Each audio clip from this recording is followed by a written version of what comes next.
My own brother turned and walked away after watching me collapse into the freezing darkness of a mountain blizzard. The next morning, he showed up at the hospital, casually asking the staff about my condition. The doctor looked at him and said just one sentence. My brother froze, his face turning completely pale as a group of police officers stepped out from the hallway. My name is Paige. I am 33 years old.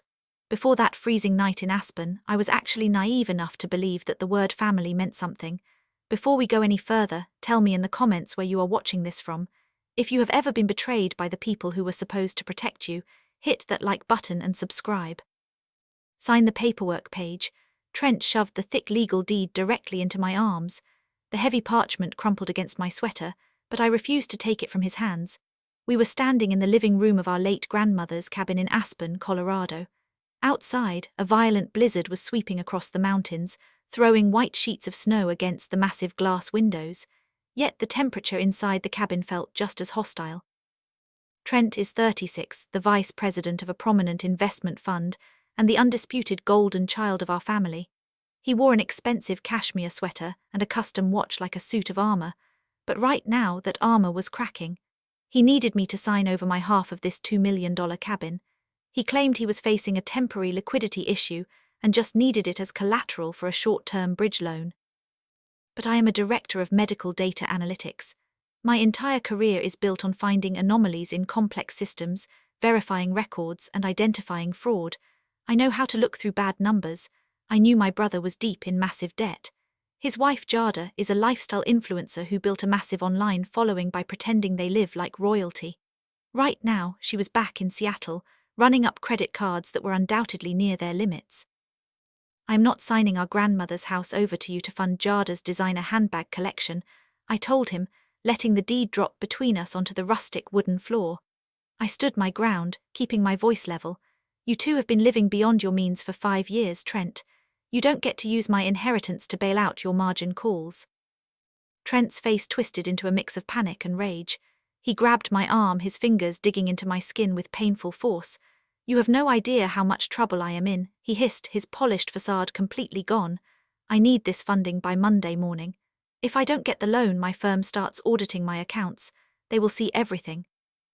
Then you should have thought about that before you started using client funds as your personal piggy bank, I replied calmly, wrenching my arm free.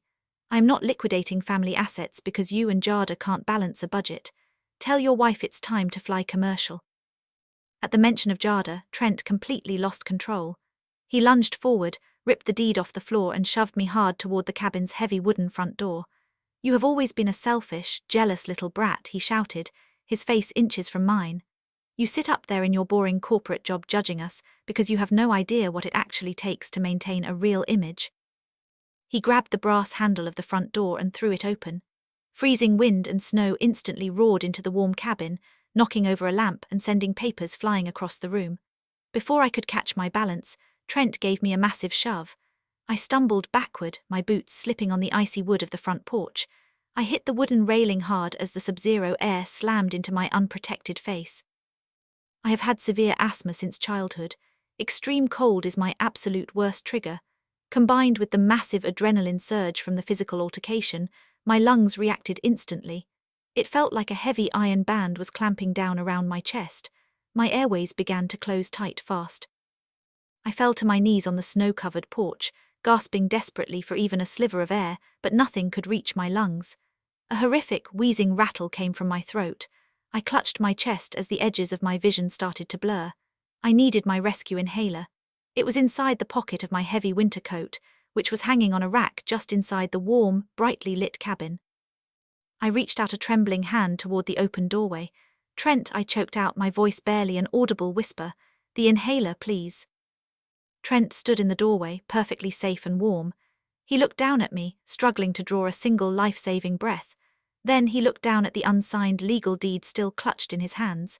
His expression shifted from blind rage to a cold, calculating, terrifying calm. If you aren't going to help me, Paige, then you are just a liability, he said, his voice entirely empty of emotion. He didn't turn around to grab my coat. He didn't pull out his expensive smartphone to dial emergency services. Instead, he stepped out onto the freezing porch, crouched next to my spasming body and reached into my front jeans pocket. He pulled out the keys to my four-wheel drive SUV. Then, without another glance, my brother stood up, stepped directly over my gasping body, and walked down the snow-covered driveway. I watched through darkening, tear-filled eyes as he climbed into his luxury SUV, started the engine, and drove off into the absolute whiteout, leaving me to freeze to death.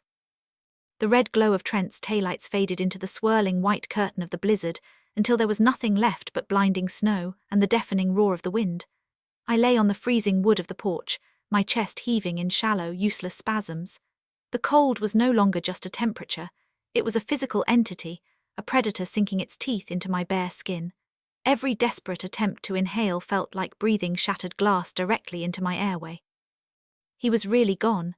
My own brother had looked me in the eyes, calculated the value between my life and his margin call notice, and chosen his bank account without a second thought. For an asthmatic, panic is an absolute death sentence. My analytical mind, the mind that commands an executive salary and dissects complex medical data models, forced the terror away. I had to assess the variables of my survival immediately. Variable A was the temperature, currently dropping past -10 degrees Fahrenheit. Variable B was my closing airway, tightening with every second the cold air hit my bronchioles. Variable C was the distance to the main road, roughly 200 yards down a steep, winding, unploughed driveway. The cabin itself was miles away from the main highway.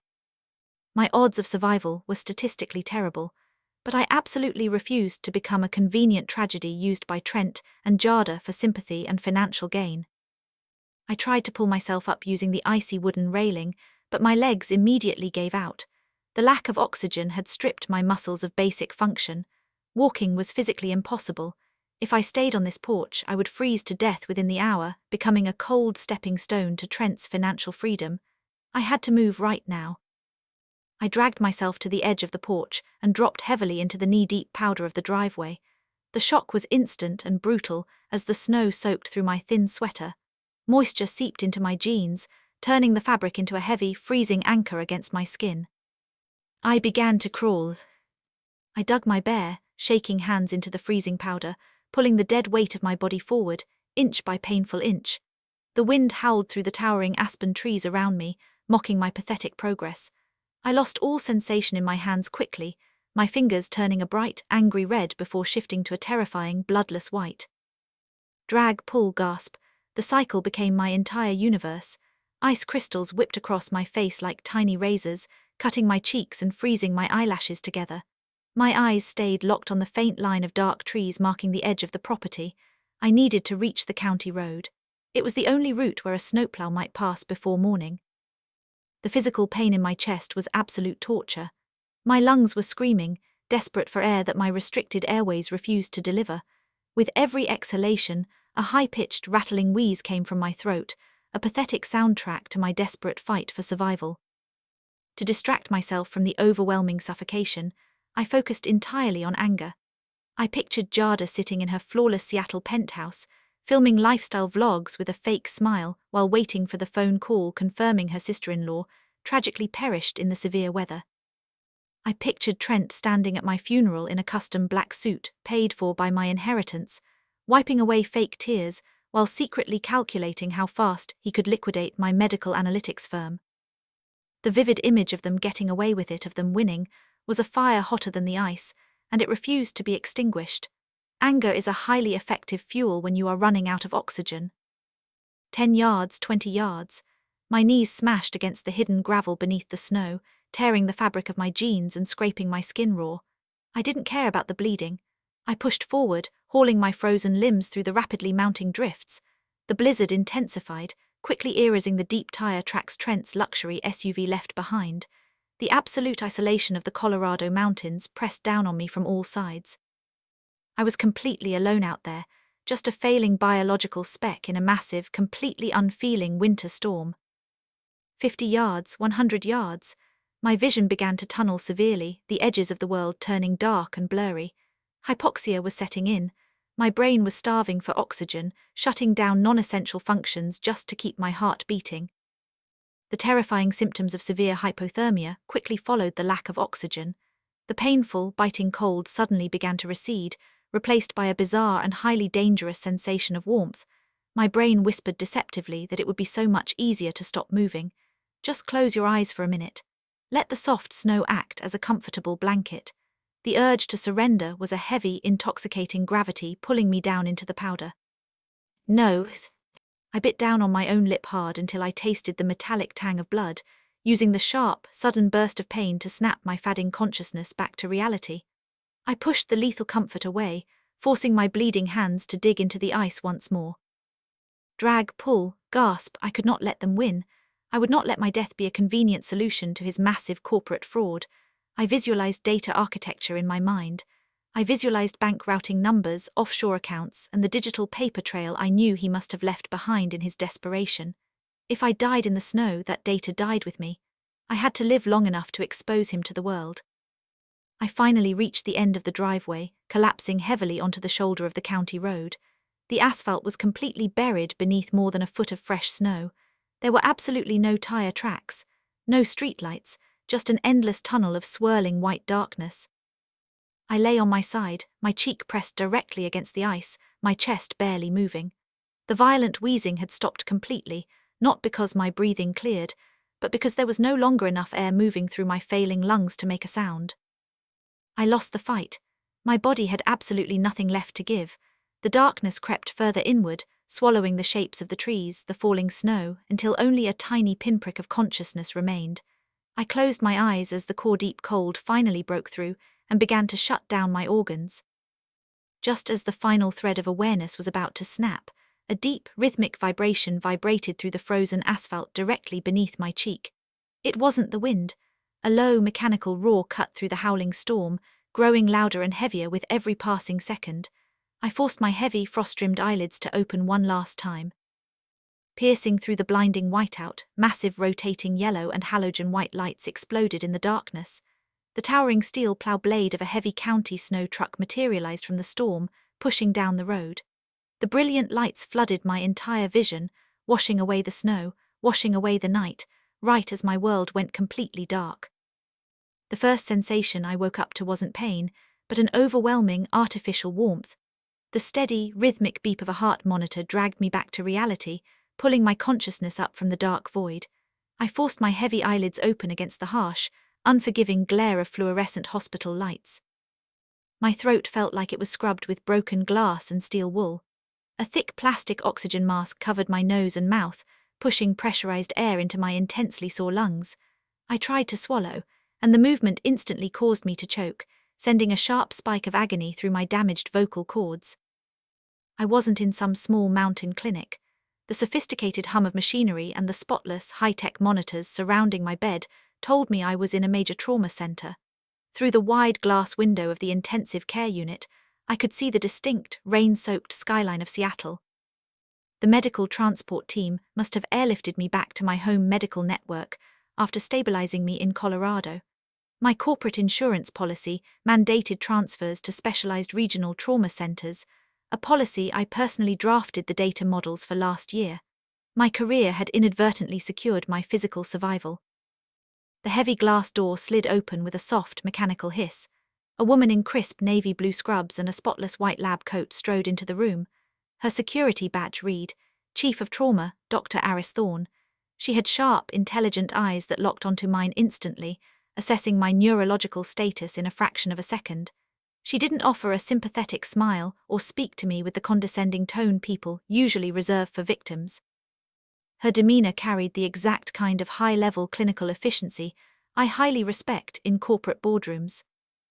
You are awake, Dr. Thorne stated, moving directly to the monitor at my bedside to check my vitals. You have been in a medically induced coma for 36 hours. A county snowplow driver spotted a single hand sticking out of a snowdrift seconds before his massive steel blade hit you. You were airlifted from Aspen to our trauma unit here in Seattle due to severe hypothermia, acute respiratory failure, and early-stage frostbite.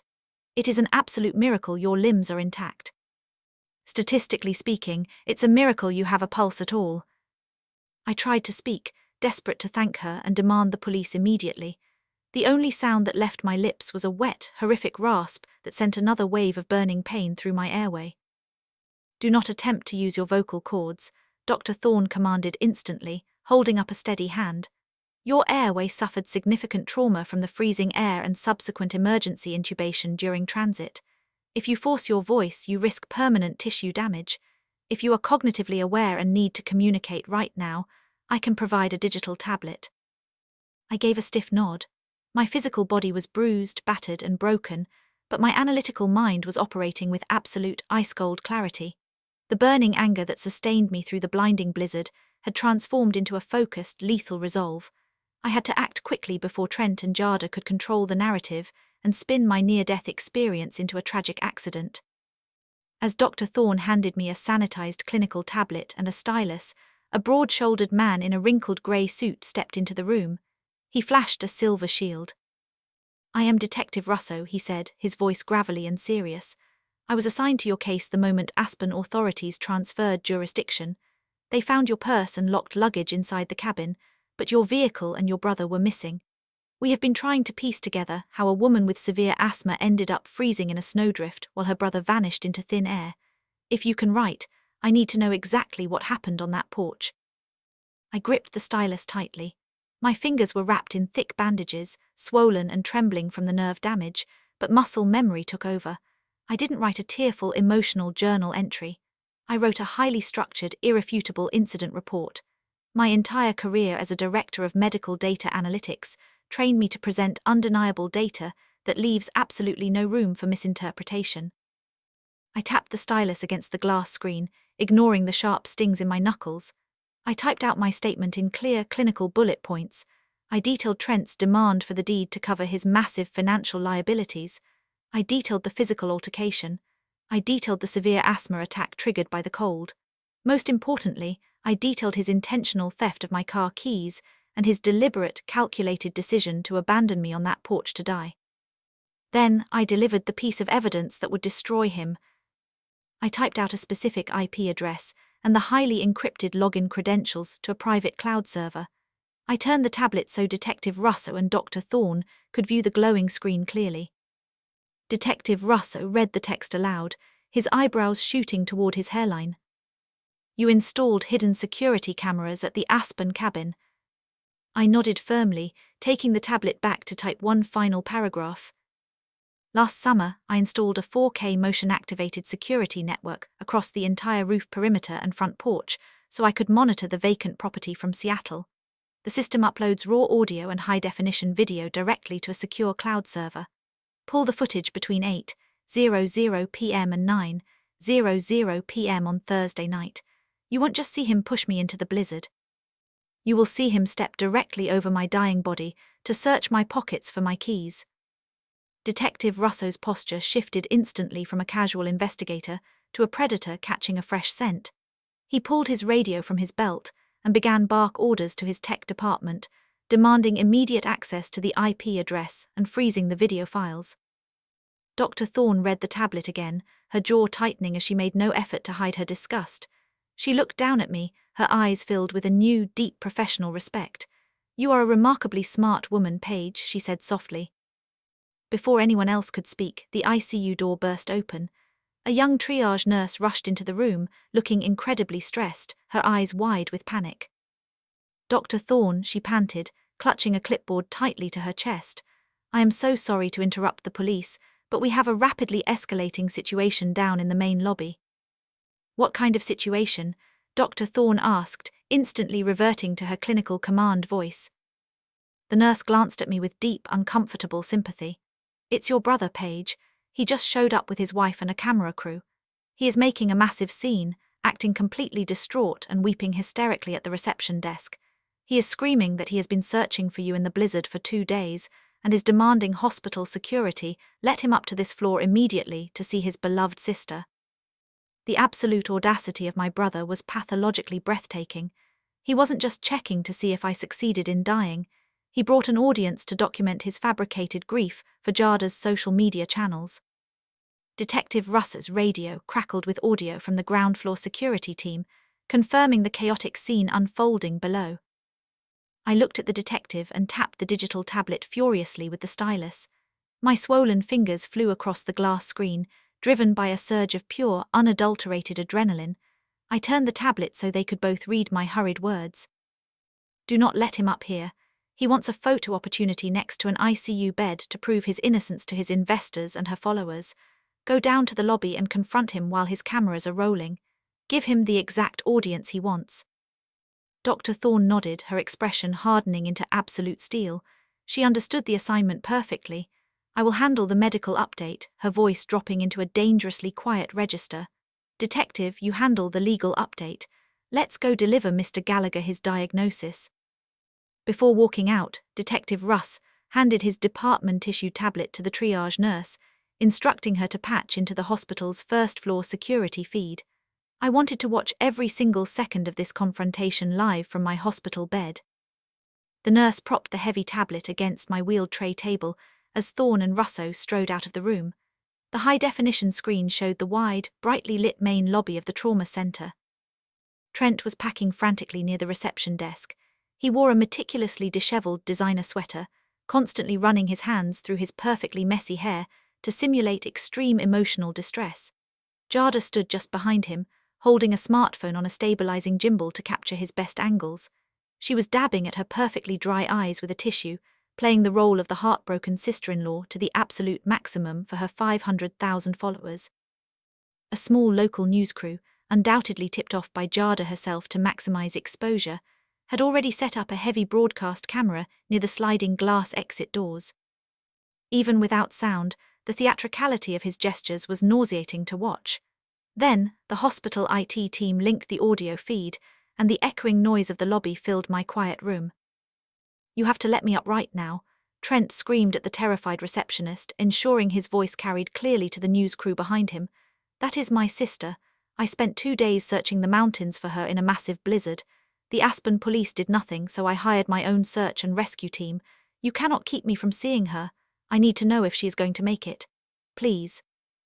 Jada wailed, turning her face directly into her smartphone camera to ensure her followers captured her agony. "My husband hasn't slept or eaten in 48 hours. We have been worried out of our minds. Paige is fragile, and we just want to bring her home safe." The doors to the main elevator bank slid open behind them. Dr. Aris Thorne stepped into the lobby, her spotless white coat billowing slightly behind her. Detective Russ walked a half-step behind, his hand resting casually near his tactical belt. The crowd of patients and visitors instinctively parted for the chief of trauma. "Mr. Gallagher," Dr. Thorne called out, her voice cutting through the lobby's noise like a scalpel. Trent spun around. He noticed her safety badge instantly and lunged forward, grabbing the edge of the reception desk as if he could barely support his own weight. "Doctor, please," Trent begged, his voice cracking with a perfectly practiced sob. "How is my sister? I looked for her all night. Is she going to make it? Just tell me she is alive." Dr. Thorne didn't offer a comforting smile. She didn't lower her voice to protect his privacy. She stood her ground, locking her eyes onto his, and delivered the devastating truth with terrifying clinical precision. "Oh, she is alive, Mr. Gallagher. In fact, she is recovering remarkably well. She is completely conscious and currently watching her 4K security footage alongside Detective Russo." Trent's fake sobbing stopped instantly. His jaw dropped. The color drained from his face so fast he looked like a corpse. Jada slowly lowered her smartphone gimbal, her manufactured tears vanishing, replaced by pure confusion. They were particularly impressed by the high-definition audio. Dr. Thorne continued, her voice echoing loudly in the suddenly silent lobby. "Though the detective's favorite part was the exact moment you stepped directly over her spasming, gasping body, unclipped the Rolex watch from her wrist, and left her to freeze to death." The silence in the lobby was deafening. The local news camera was rolling, capturing every single micro-twitch of terror on Trent's face. Jada took a slow, horrified step away from her husband, realizing her live-streamed performance just broadcasted his crimes directly to the internet. Trent stammered, taking a desperate, stumbling step backward. "That is a lie. She is hallucinating from the cold. I never touched her." Detective Russo stepped around Dr. Thorne, his expression completely devoid of mercy. "Save the performance for the federal judge, Trent. We already have the raw video files uploaded from the cloud server. The footage clearly shows her begging for her inhaler while you stole her car keys and drove away." The fight-or-flight instinct took over Trent entirely. He abandoned the heartbroken brother routine in a split second, spun on his heel, and bolted toward the sliding glass exit doors. He didn't make it 3 steps. 2 uniformed police officers stepped out from an adjacent hallway, completely blocking his path. They grabbed his shoulders, slamming him face first against the reception counter, and wrenched his arms behind his back. The sharp, metallic click of handcuffs echoed loudly through the lobby. Trent Gallagher, the taller officer, barked, pressing his weight into my brother's struggling frame. "You are under arrest for attempted manslaughter, grand theft auto, and reckless endangerment." Trent thrashed violently against the cold laminate counter, his face contorted in panic, while Jada froze in horror as her carefully curated world shattered on live video. Watching from my hospital bed, I leaned back against my pillows, drawing a steady breath of oxygen. He was finally in chains, but my war with this toxic family was only just beginning. The live feed on the tablet cut out abruptly as the triage nurse gently removed the device from my tray table. The ICU room returned to its sterile quiet, save for the rhythmic hiss of the oxygen mask and the steady beep of the heart monitor. I closed my eyes, letting the adrenaline slowly drain from my battered nervous system. Watching Trent get handcuffed on live television was a massive victory, a physical validation of my survival. But the deep, hollow sensation in my chest had nothing to do with my damaged lungs. I knew my parents. I knew exactly how they operated. Trent's arrest wouldn't be viewed as the consequence of his own murderous actions. It would be viewed as an inconvenience I intentionally caused them. I didn't have to wait long for my prediction to become reality. Less than 2 hours after the lobby showdown, the heavy glass door to my ICU room was thrown open violently. It didn't slide with its usual mechanical hiss. It was pushed so hard the track mechanism rattled. My mother Brenda strode into the room, her high heels clicking aggressively against the floor. My father Richard followed right behind her, slamming the door shut with a loud bang. They looked entirely out of place in a trauma ward. Brenda wore spotless white tennis whites, her hair blown out perfectly, clutching a designer handbag like a shield. Richard wore his custom golf slacks and a navy blue pullover. There were no tears in their eyes. They didn't rush frantic to my bedside to check my bandages or assess my breathing. The only thing radiating from both of them was pure, unadulterated fury. "Are you trying to ruin your brother's life over a misunderstanding?" Brenda snapped, stopping 2 feet from my bed. She didn't ask how I felt. She didn't ask if I was in pain. Her voice was a sharp, venomous hiss designed to intimidate. I stared at her through the clear plastic of the oxygen mask, the absolute audacity of her opening statement leaving me breathless. A misunderstanding. My own mother was classifying the fact that my brother nearly froze me to death as a simple miscommunication. I tapped on my digital tablet, writing out my response slowly as my frostbitten fingers still throbbed. I turned the screen toward her. "He stole my keys, stepped over my body, and left me in a blizzard. That is not a misunderstanding. That is attempted manslaughter." Richard let out a loud scoff, crossing his arms over his chest.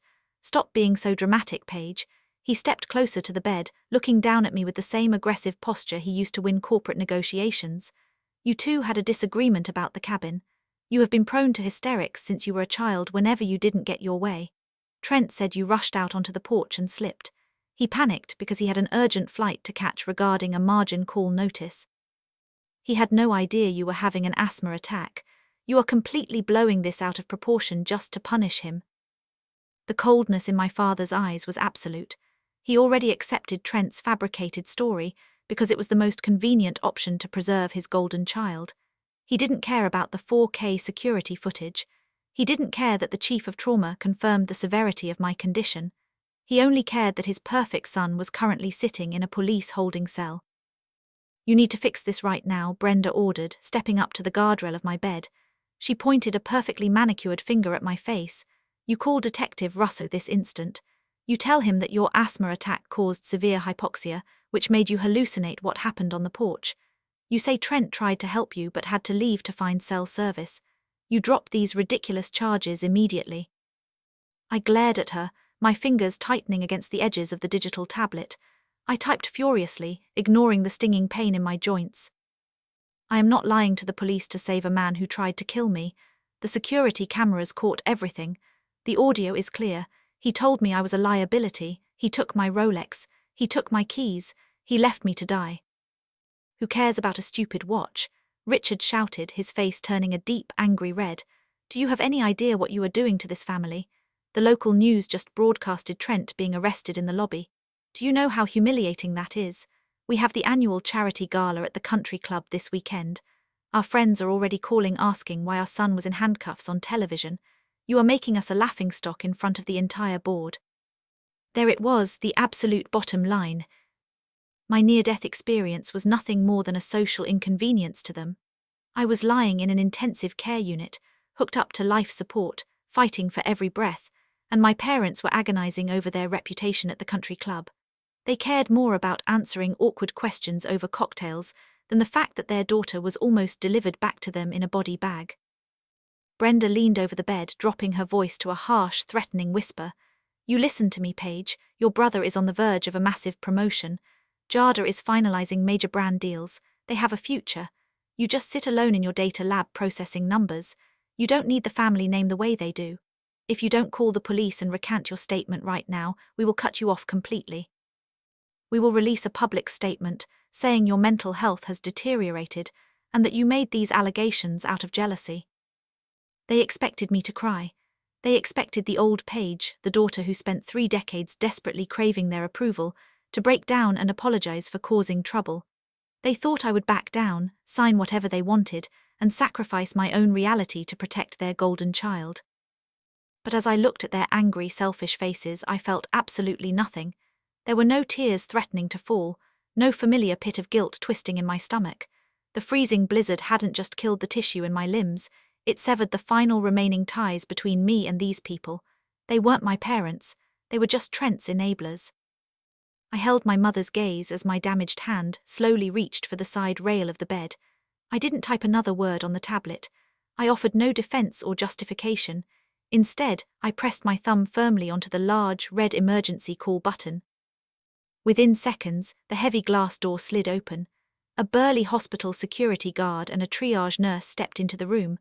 I gave one final tap of the stylus against the tablet and turned the screen toward the nurse. These people are threatening me and causing my heart rate to spike.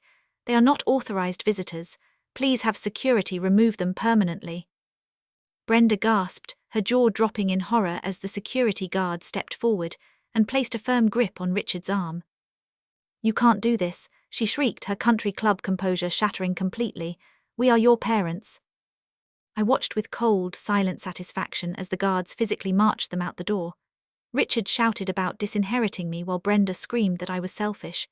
As the heavy glass door slid shut, cutting off their toxic voices, a realization settled over me like a heavy suit of protective armor.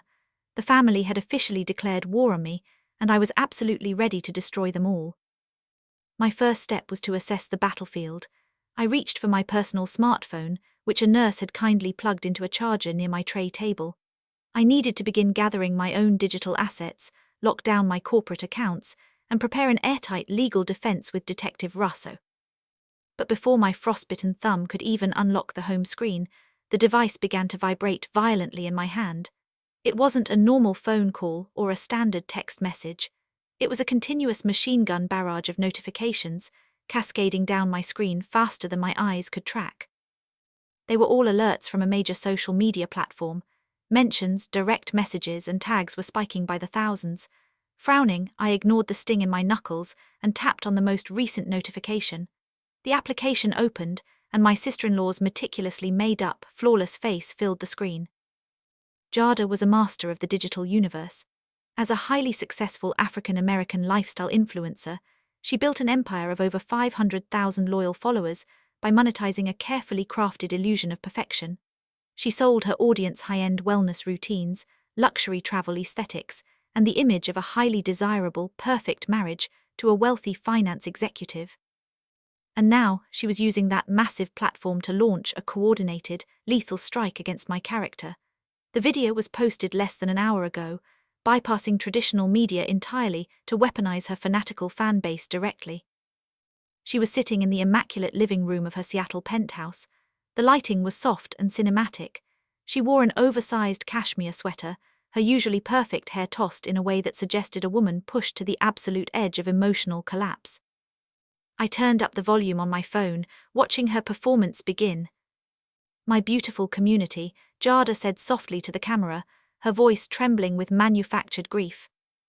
I usually come here to share joy and positive energy with you all, but today my family is living through an absolute nightmare. Before the media twists our tragedy, I need to speak the truth." She paused, lifting a manicured hand to wipe away a perfectly placed tear. "Many of you may have seen the horrific footage on the local news of my husband, Trent, being arrested at a hospital.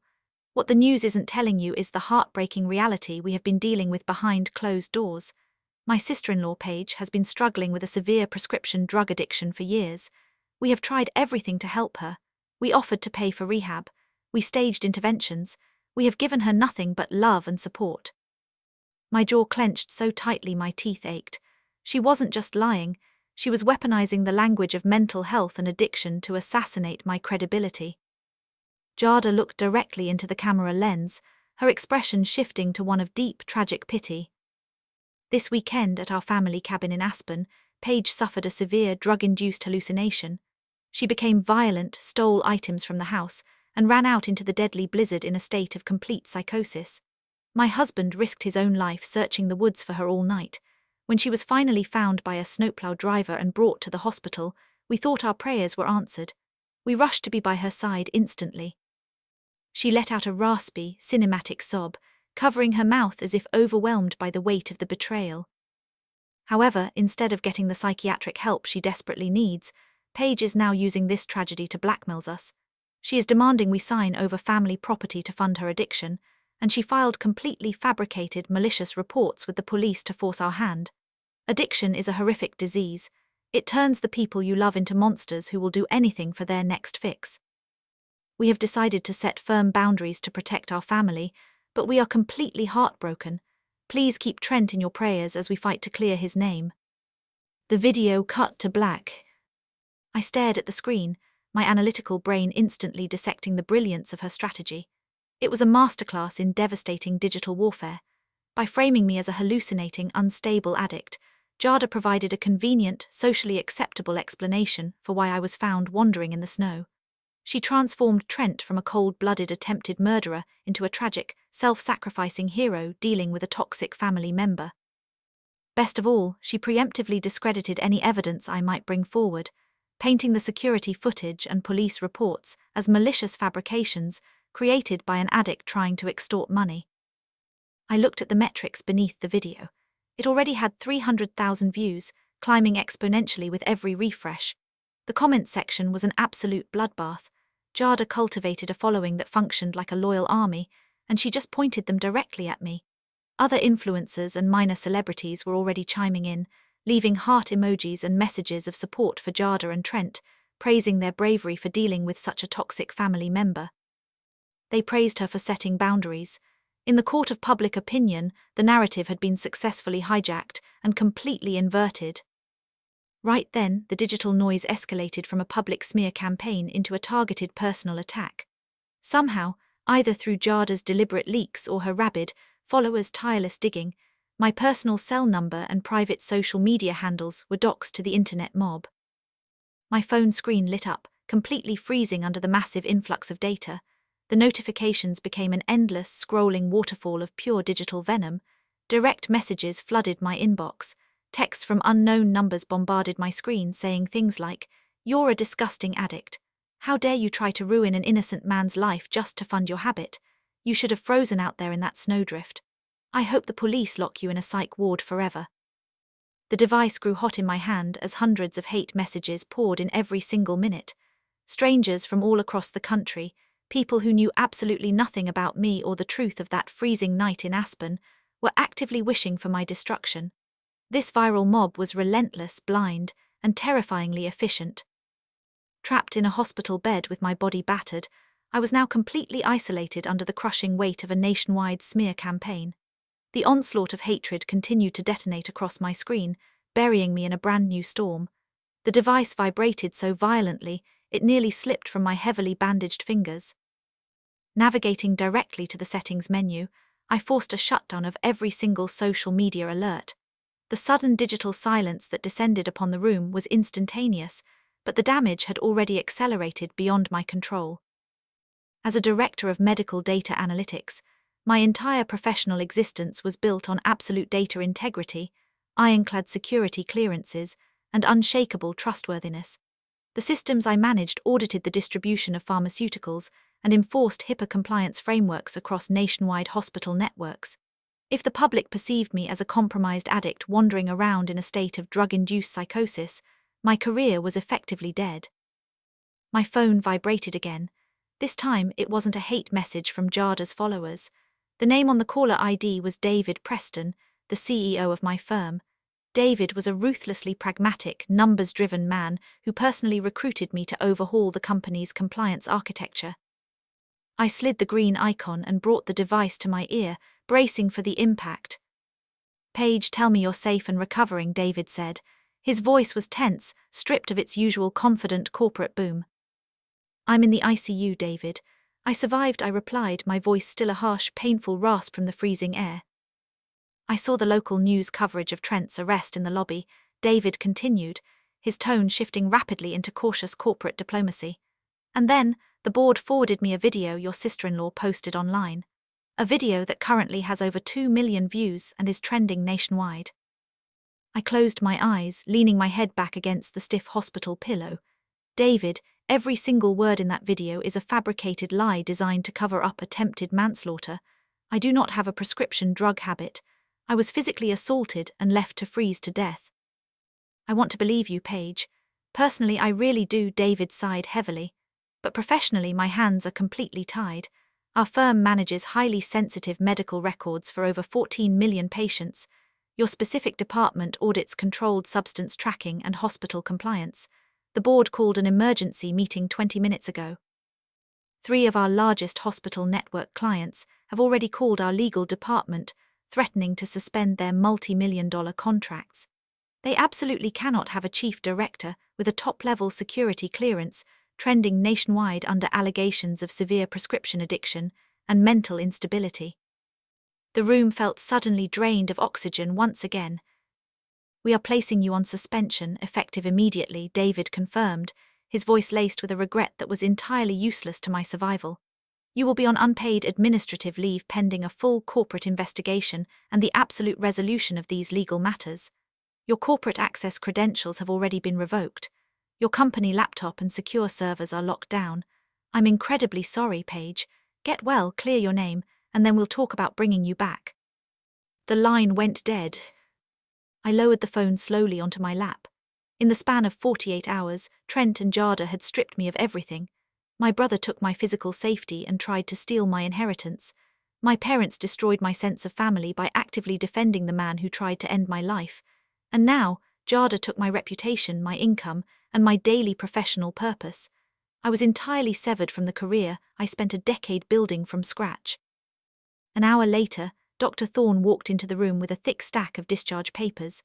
My oxygen levels had finally stabilized enough for outpatient recovery, though my fingers were still heavily wrapped to protect the healing tissue from early-stage frostbite. A hospital social worker followed closely behind her, dropping off a clear plastic bag containing the few personal items retrieved from my coat pockets in the snow. I pulled myself out of the hospital bed slowly, every muscle in my body protesting violently. Deep purple and black bruises bloomed across my ribs and hips, a painful reminder of how hard I hit the icy porch railing. Since my own clothes had been cut away during the emergency trauma admission, I was forced to change into a pair of standard, oversized grey hospital scrubs provided by the staff. The scratchy fabric chafed against my scraped skin, but I gritted my teeth, forcing myself to dress independently. Standing in front of the small bathroom mirror, I stared critically at my reflection. I looked physically devastated. My skin was pale and hollow, my lips cracked and bleeding, and a stark white bandage covered a deep laceration across my cheekbone. I had absolutely no job to return to on Monday morning. I had no family to call to pick me up. I had an army of internet strangers actively praying for my downfall. Yet, as I walked back to the bed and signed the final discharge paperwork with a shaking hand, I didn't shed a single tear. The panic was completely gone. Whatever childhood desire for my parents' validation remained had evaporated into the sterile hospital air. Jada thought she won the war because she controlled the social media narrative with her manufactured tears. Trent thought he could hide behind his high-priced defense attorneys and our parents' country club influence. They made a fatal miscalculation. They expected me to react like a broken, helpless victim. They forgot that I make my living by dismantling complex data architectures. I find the hidden flaws, I track the anomalies, and I expose the truth ruthlessly with undeniable metrics. I pushed through the automated hospital doors and stepped out into the freezing Seattle rain.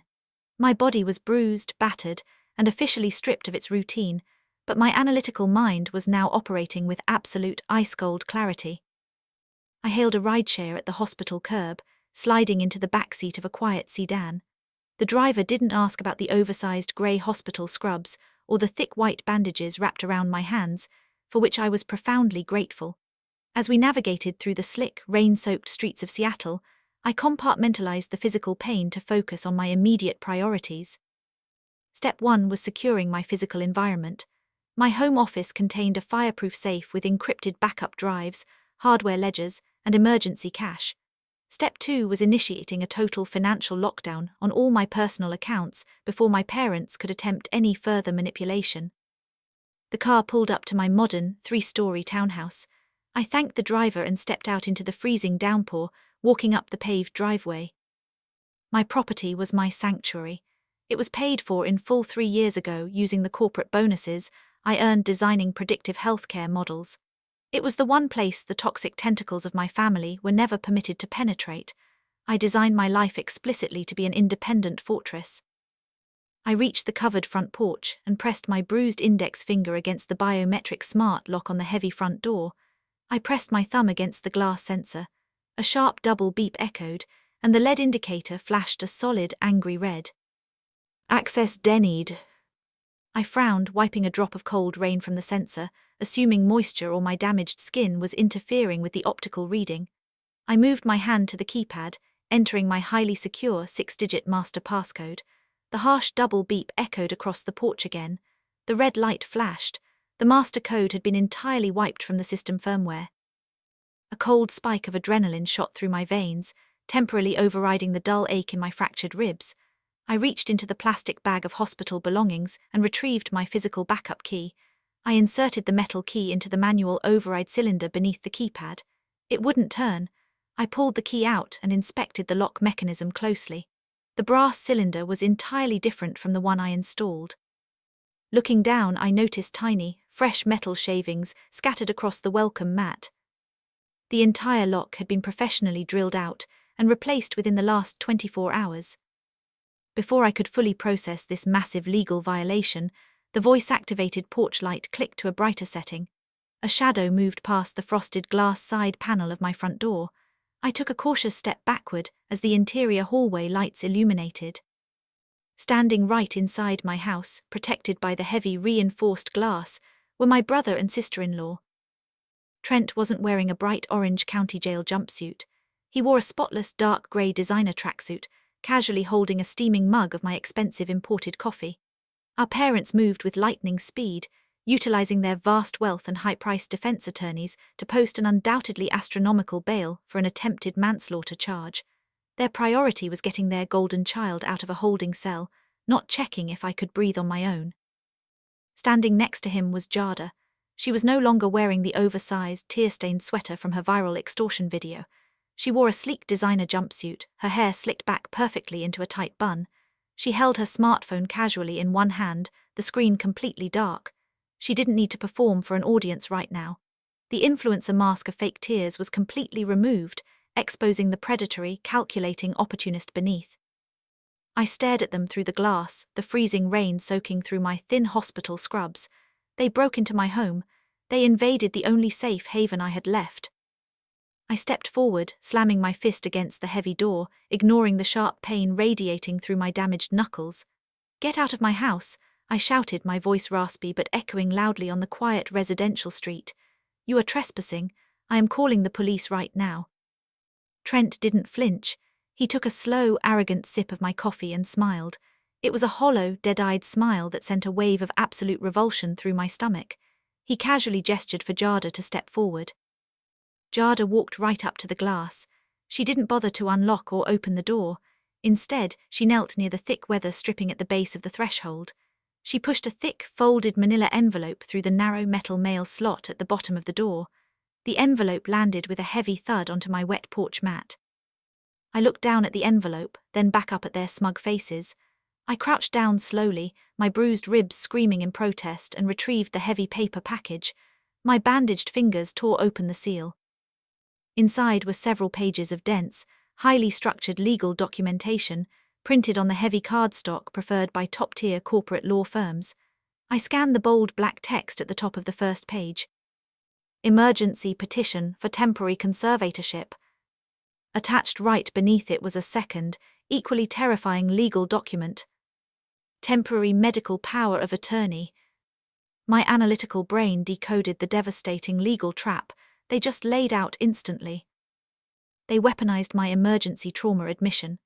They used the severe hypoxia, the hypothermia, and a completely fabricated narrative regarding my severe mental breakdown to file an emergency ex parte petition in family court. They used Jada's viral video and my parents' massive financial resources to convince a judge that I posed a severe threat to myself.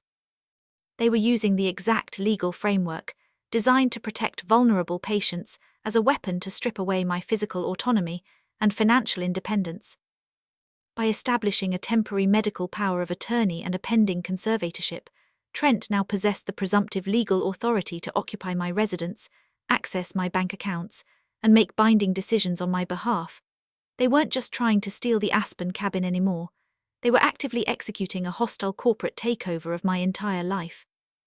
They desperately needed control of my tech company, stock options, and my liquid assets to cover Trent's massive embezzlement debts before federal authorities caught wind of his financial crimes.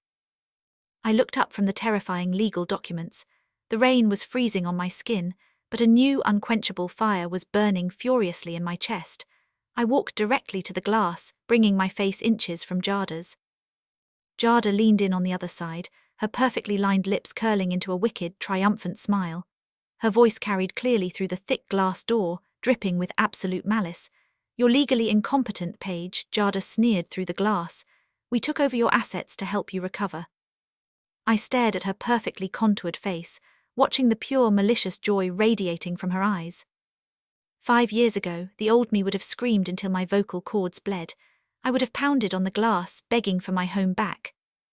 Playing right into their hands, and giving them the exact hysterical reaction they needed to justify their fabricated narrative to any passing patrol car. Instead, I simply turned around, walked away, and didn't look back. The freezing rain beat against my grey hospital scrubs as I strode down the driveway.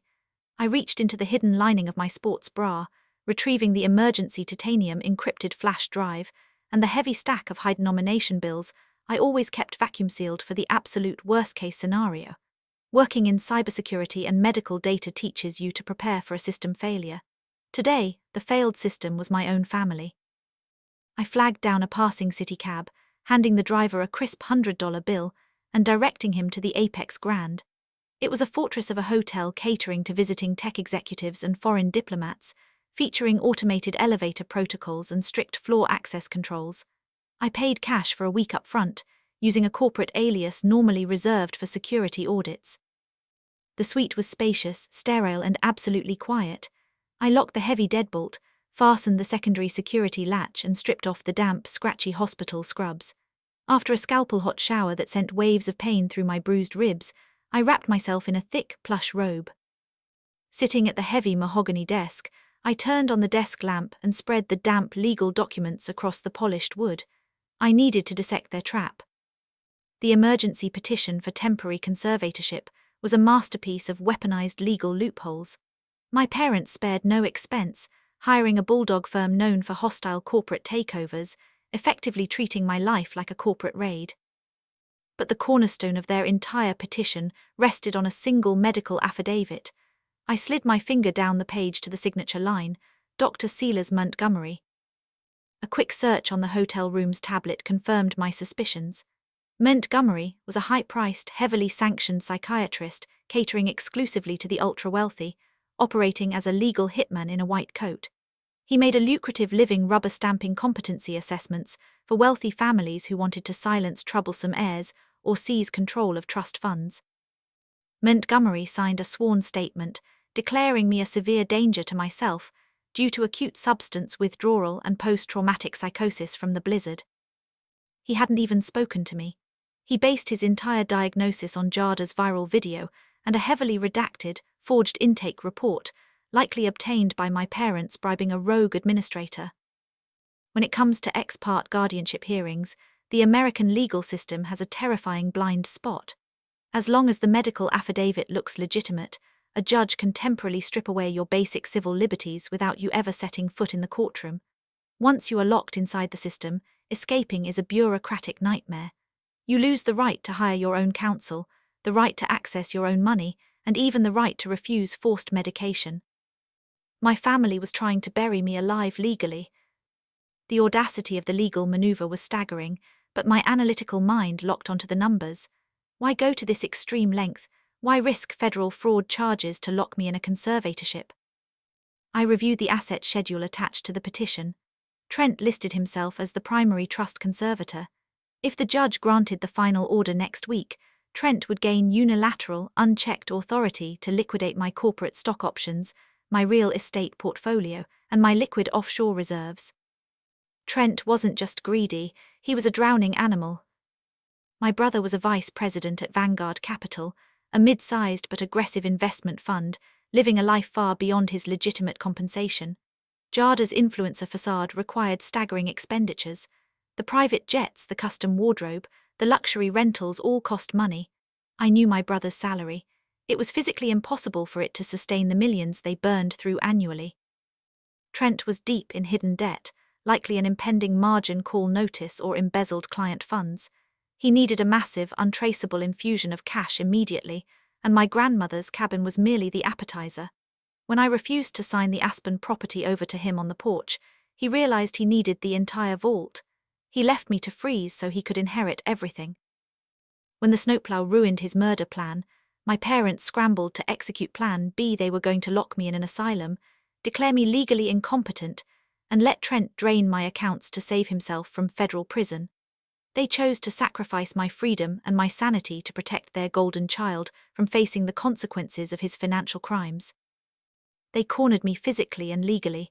They locked me out of my own home, froze my traditional bank accounts, and turned the public against me.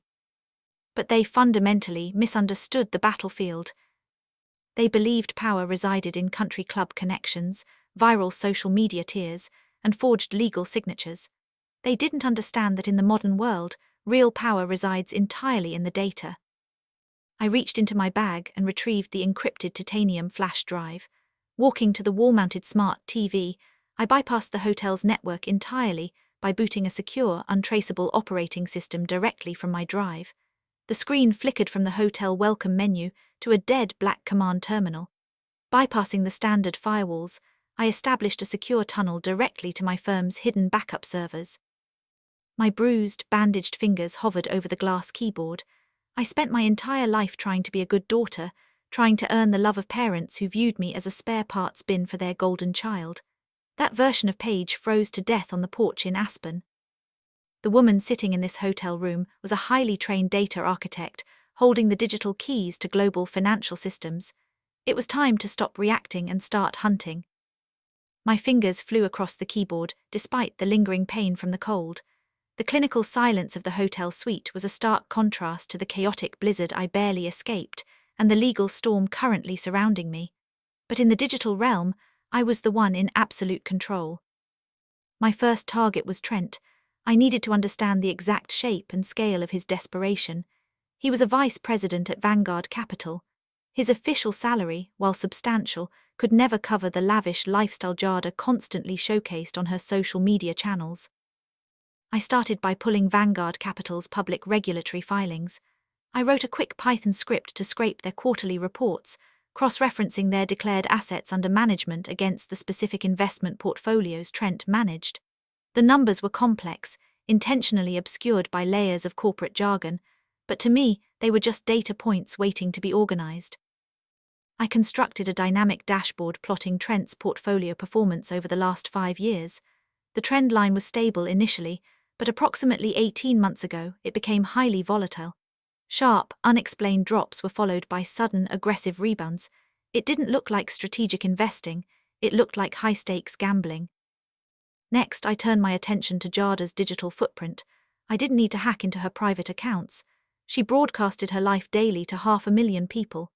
I used an image recognition API to scan her Instagram and TikTok feeds, cataloging every designer handbag, every first-class flight to Dubai or Paris, and every piece of custom jewelry. I built a second dataset, assigning an estimated retail value to each item. The results were staggering. Over the past 18 months, Jada's documented expenditures were 3 times Trent's entire estimated gross salary, even factoring in her influencer sponsorships, which I analyzed by tracking engagement metrics and industry-standard conversion rates. The math simply didn't work. They were burning through millions of dollars they didn't legally possess. I needed to find the bridge between Trent's volatile portfolio performance and Jada's astronomical spending. I dove into the murky waters of shell corporations and offshore accounts.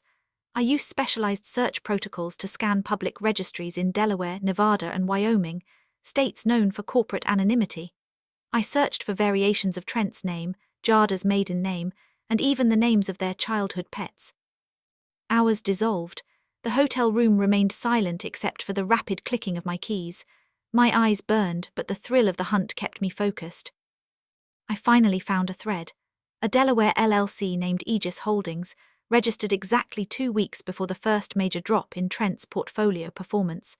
The registered agent was a notoriously shady law firm, but the digital breadcrumbs led me to a secondary filing in the Cayman Islands. I bypassed a weak firewall on the Cayman registry database. Utilizing an outdated security protocol I flagged during a vulnerability audit 3 years ago. The documents revealed that Aegis Holdings was a holding company for a series of offshore accounts. I ran a cross-reference algorithm, matching the dates of significant withdrawals from Trent's client portfolios at Vanguard Capital with the dates of deposits into the Aegis Holdings accounts. The correlation was undeniable. The data points aligned perfectly. It was the digital fingerprint of a massive financial fraud. Trent wasn't just making bad investments. He was actively stealing millions from his clients, routing the funds through Aegis Holdings, and using it to fund Jada's influencer empire. The margin calls he screamed about back at the cabin weren't market fluctuations. They were desperate attempts to replace missing funds before a quarterly audit caught up to him. The scale of the embezzlement was breathtaking. My brother wasn't just a greedy, desperate man. He was a master manipulator, running a highly sophisticated Ponzi scheme, and he was willing to end my life to keep it hidden. I leaned back in the ergonomic hotel chair, staring at the glowing data models on my screen. The numbers painted a clear, irrefutable picture of total destruction for Trent and Jada. But I needed the final piece of the puzzle, the smoking gun connecting the stolen funds directly to their personal accounts. I executed one final query, targeting the banking transactions associated with Jada's primary influencer LLC. The progress bar crawled across the screen as the algorithm filtered through millions of data packets. My heart beat in a steady, adrenaline-driven rhythm beneath my bruised ribs. The query completed. A detailed transaction log materialized on the screen. I scrolled down, my eyes scanning the rows of data. There it was. A massive, recurring wire transfer originating directly from the accounts linked to Aegis Holdings, deposited into Jada's primary business account. The memo line read simply, "Consulting fees." I hit the jackpot. The discrepancy in the numbers was never just a rounding error. It was a massive $4.5 million black hole in Trent's client portfolios, a hole he tried to fill with my inheritance and my life. The smoking gun was right there, flashing brightly on my screen, waiting to be unleashed. The $4.5 million wasn't a crime of panic. It was a systematic, calculated extraction of client assets, executed over 18 months with terrifying precision. My fingers hovered over the keyboard as I dove deeper into the underlying logic of his fraudulent architecture. Trent wasn't just skimming off the top of his investment fund. He identified older, less active clients within Vanguard Capital, individuals who trusted him implicitly and rarely checked their digital portals. He transferred their principal capital into Aegis Holdings under the guise of high-yield offshore investments. From there, the money was laundered through the Caymans and wired directly into Jada's influencer business. Jada wasn't just an unwitting beneficiary of her husband's crimes. She was the primary money launderer. Her lifestyle brand was the perfect front. By claiming the stolen millions as consulting fees and brand sponsorships, She integrated the dirty money into the legitimate banking system. Every designer bag she flaunted, every luxury vacation she vlogged, and every high-end dinner she posted was actively funded by the retirement savings of Trent's unsuspecting clients. They were a modern criminal enterprise, operating behind a flawless social media filter. But a financial fraud of this magnitude created an inevitable countdown. I pulled up Vanguard Capital's corporate calendar. There it was. The mandatory annual third-party audit was scheduled to begin this upcoming Monday morning. The entire timeline snapped together with chilling clarity. The margin calls Trent panicked about at the cabin had nothing to do with market volatility. He faced a massive, unavoidable audit that would expose the missing $4.5 million instantly. He needed an immediate, massive infusion of clean cash to replace the stolen funds before the auditors arrived. That was why he needed our grandmother's cabin. He needed a multi-million-dollar, unencumbered hard asset to secure a rapid bridge loan from a private lender. When I refused to sign the deed over to him on that freezing porch, I wasn't just denying him money, I was effectively handing him a federal prison sentence. The realization sent a fresh chill down my spine. Trent stepping over my spasming body in the snow was never a moment of panic. It was a cold, calculated pivot in his criminal strategy. If I died in the blizzard, he would automatically inherit my entire estate, including my tech company shares and my half of the cabin. My death was the ultimate financial bailout for his embezzlement scheme. To keep the auditors from discovering his white-collar crimes, he was entirely willing to let his own sister suffocate and freeze to death. And my parents were actively assisting him. By filing the emergency conservatorship petition to declare me mentally unsound, they were trying to seize my assets to save him. They were completely willing to sacrifice my freedom and my sanity to protect their golden child from the consequences of his own financial crimes. I leaned back in the ergonomic hotel chair, my bruised ribs aching in protest. The scale of their betrayal was staggering, but I didn't have the luxury of emotional devastation. I needed to weaponize this data. I opened a new, highly encrypted folder on my secure desktop and began compiling the digital dossier. I didn't just save the raw data. I organized it meticulously, the way a prosecutor builds a grand jury presentation. I created a master spreadsheet tracing every single cent of stolen capital from the exact second it left the Vanguard Capital client accounts to the precise moment it landed in Jada's business checking accounts. I exported the corporate registrations for the shell companies in Delaware and the Cayman Islands. I attached the fraudulent consulting invoices I uncovered within Jada's public business filings. I mapped out the entire money laundering network using visual data linking tools, creating undeniable lines between Trent's corporate terminal and the offshore routing numbers. I worked tirelessly through the early morning hours. My frostbitten fingers throbbed, but I refused to stop until the dossier was completely unassailable. I cross-referenced transaction timestamps with Jada's social media posts, proving that her extravagant spending sprees correlated directly with the exact dates Trent drained funds from his elderly clients. It was a masterpiece of forensic data analysis wrapped in military-grade encryption. When the dossier was finally complete, I leaned back, staring at the flashing cursor on my screen. I possessed the power to completely destroy them. The question was how to deploy it for maximum impact. My first instinct was to send the encrypted folder to Detective Russo. He was already investigating Trent for attempted manslaughter, but I quickly dismissed the thought. Russo was an excellent local detective, but a municipal police department simply lacked the jurisdiction, resources, or specialized forensic accountants required to freeze international shell companies and untangle offshore wire fraud instantly. If I handed this to local authorities, Trent's high-priced defense attorneys would drag it out for months in jurisdictional disputes. My parents would likely post bail for the state-level assault charges. They could use their wealth and country club influence to muddy the waters, bribe witnesses, and drag out the legal process indefinitely until I was financially exhausted. I needed a weapon they couldn't bribe. I needed a force of nature that cared absolutely nothing about their social standing or their carefully curated public image. Federal wire fraud and international tax evasion are entirely different beasts. When the federal government decides to bring you down, they don't just arrest you. They freeze every single bank account you own. They seize your real estate. They lock down your assets so completely that you can't even retain a defense attorney without their permission. I opened my secure, untraceable email client. Bypassing local authorities entirely, I sent the first message to the special agent in charge of the FBI's white-collar crime division. I sent the second message to the IRS Criminal Investigation Division. I attached the encrypted dossier to both emails. I didn't write a long, emotional plea. I simply provided the decryption key, alongside a one-sentence overview, outlining a $4.5 million embezzlement and money laundering operation currently being executed by a vice president at Vanguard Capital. I hovered the cursor over the send button. The hotel suite was deathly quiet as the city of Seattle began to wake up outside my window. Jada sent me a defiant text earlier warning me to pack my bags for a psych ward. She believed she was untouchable. She believed she already won. With a decisive click of my mouse, I sent the emails. The data vanished into federal servers, triggering a massive avalanche they would never see coming. I closed my laptop, a cold, satisfied smile spreading across my bruised face. It was time to get dressed for my parents' anniversary gala. The federal servers absorbed my encrypted data packets in absolute silence. There were no dramatic sirens, no flashing police lights outside my hotel window. The digital execution of my brother and sister-in-law was entirely silent, but the shockwaves were already traveling toward them at the speed of light.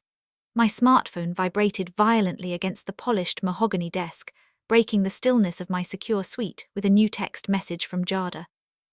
"See you in court on Monday. Pack your bags for the asylum."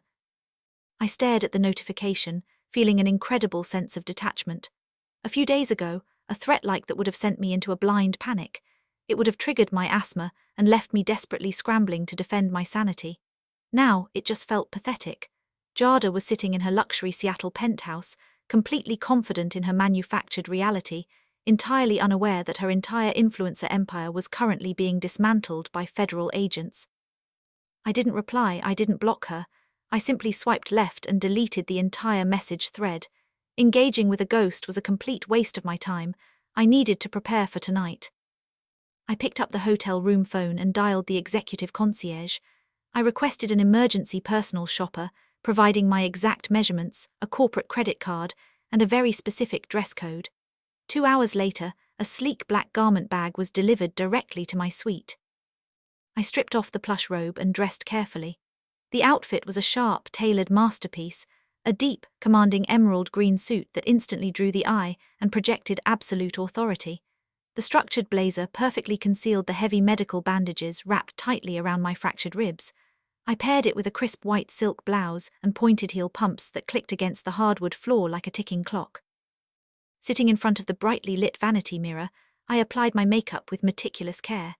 I used high-coverage concealer to mask the pale exhaustion beneath my eyes and the fading purple bruising along my jawline. I brightened my eyes, ensuring I looked sharp and completely present. However, I didn't bother covering the stark white bandage resting against my temple. That bandage wasn't a flaw. It was a highly visible receipt of my survival. It was my physical reminder to everyone in that room, exactly what they tried to do to me. With my physical armor secure, I turned my attention to my tactical alliances. I picked up my phone and dialed the direct line for Dr. Aris Thorne. She answered on the second ring, her voice as clinical and sharp as ever. "Paige, tell me you are resting." "I'm preparing," I corrected her. "I need the update on Sealers Montgomery." I heard the satisfying rustle of heavy paperwork on the other end of the line. "The hospital legal board moved with unprecedented speed," Dr. Thorne confirmed. "Montgomery made a fatal, arrogant mistake when he rubber-stamped your parents' psychiatric hold petition. He cited your emergency trauma admission records here at our facility. To support his fraudulent diagnosis, he actively falsified official hospital charts. Our legal team just filed a massive medical fraud complaint with the state licensing board. We also copied the forged evidence directly to the district attorney."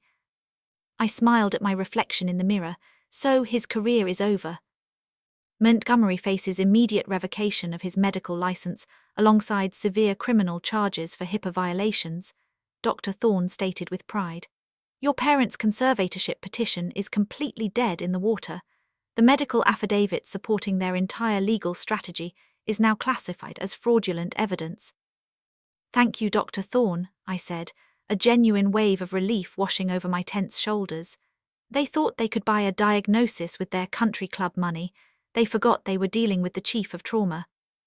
"Nobody weaponizes my ER," she replied coldly. "Give them hell tonight, Paige." I hung up and immediately dialed Detective Russo. His gravelly voice filled the speaker instantly. "I hope you're calling to tell me you're at a secure location, Ms. Gallagher." "I'm secure for now, Detective, but I'm changing venues tonight," I told him, packing across the luxury carpet. "My parents are hosting their 40th anniversary gala at the Crestview Country Club tonight. The entire board of Vanguard Capital will be in attendance. Trent and Jada are the guests of honor." Detective Russo let out a low, warning whistle. "You're walking directly into the lion's den. Trent may be out on a massive bond, but you have a protection order in place. I can have patrol cars there in 10 minutes to arrest him for violating it." "Don't send local patrol cars," I instructed smoothly. "I'm not looking for a simple restraining order violation. I need you on standby, Detective. The escalation tonight is going to expand far beyond local jurisdiction. Early this morning, I forwarded a very specific set of financial data to federal authorities." There was a long, heavy silence on the line as Russo processed the massive implications. "You brought in the feds." "I brought in the ultimate consequence," I corrected. "Trent embezzled $4.5 million from his clients. Jada laundered it through her business accounts. The FBI and the IRS are already reviewing the routing numbers. The margin calls Trent panicked about were actually a mandatory corporate audit starting Monday morning. He's a cornered animal." Detective Russo let out a short, amazed breath. If the FBI is moving on wire fraud of that scale, they won't wait for Monday.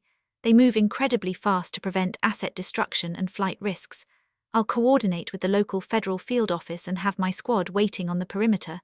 We'll let the feds take the lead, but I want to be there when he's loaded into the back of the transport.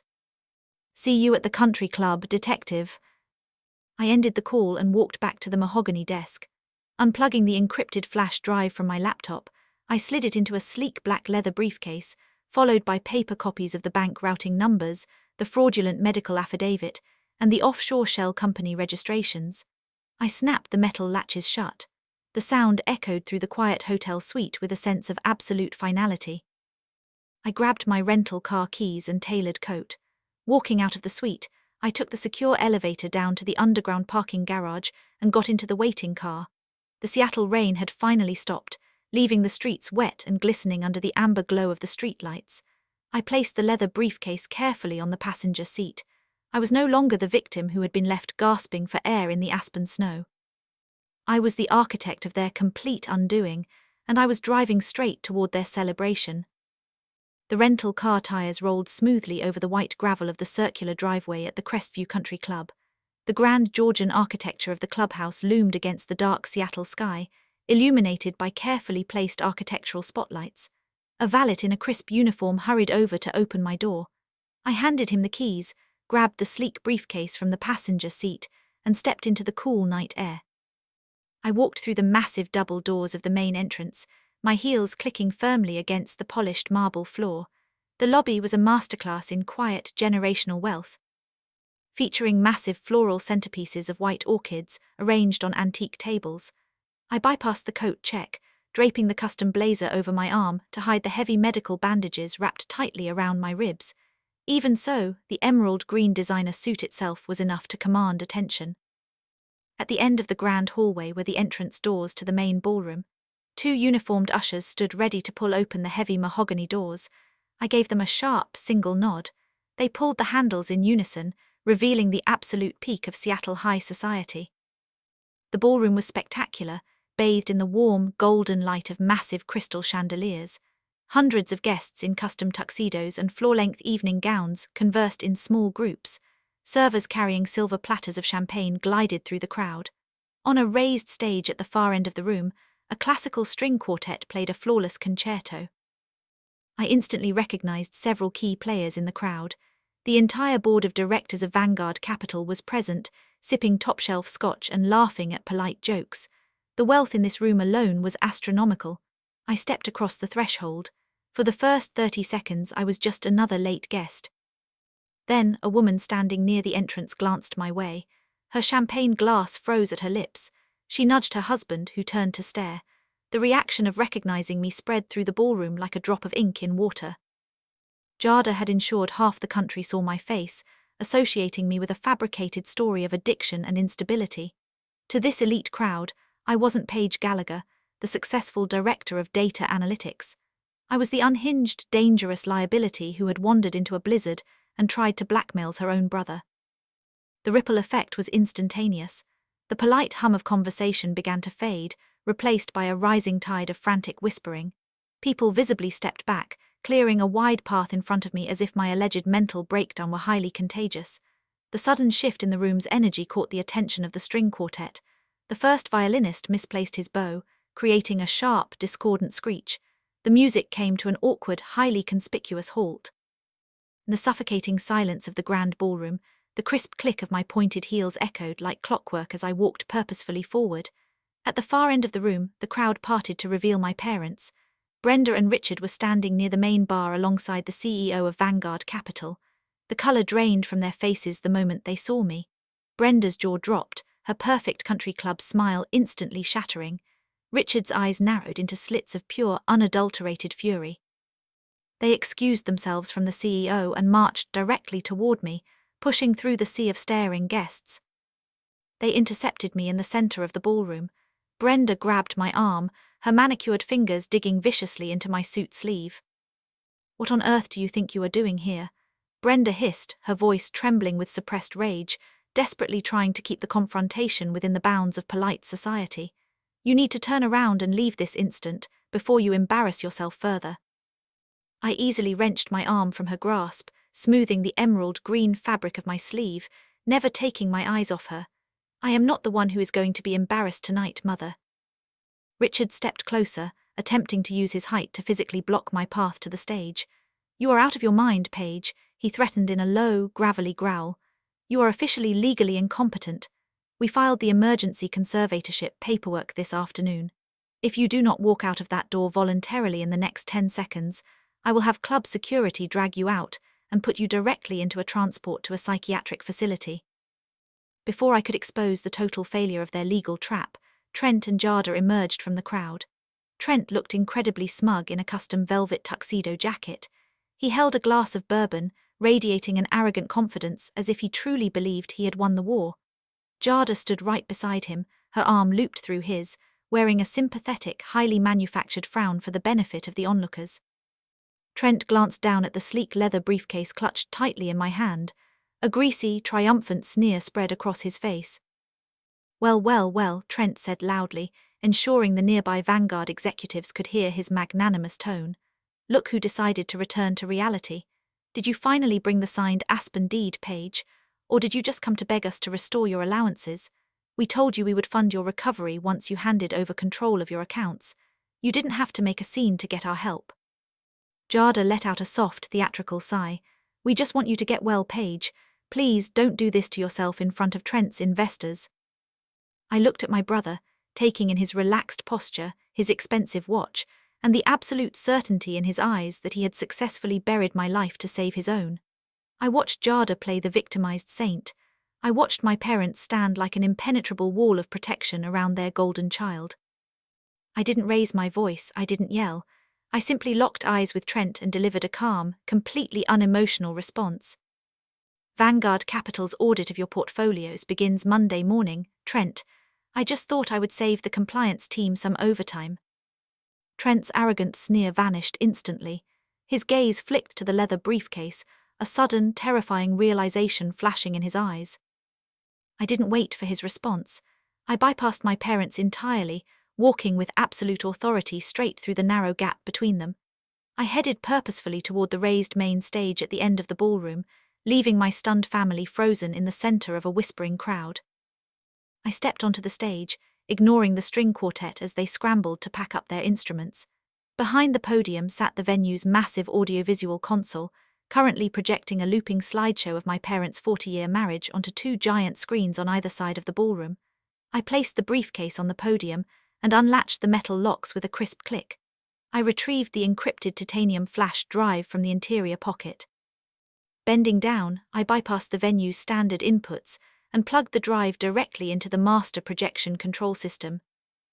The romantic montage of my parents vanished instantly, replaced by the stark, high-contrast interface of my data analytics dashboard. The twin giant screens on either side of the ballroom, illuminated with complex financial flowcharts, bank routing numbers, and offshore corporate registration documents. I stepped up to the podium and pulled the microphone close.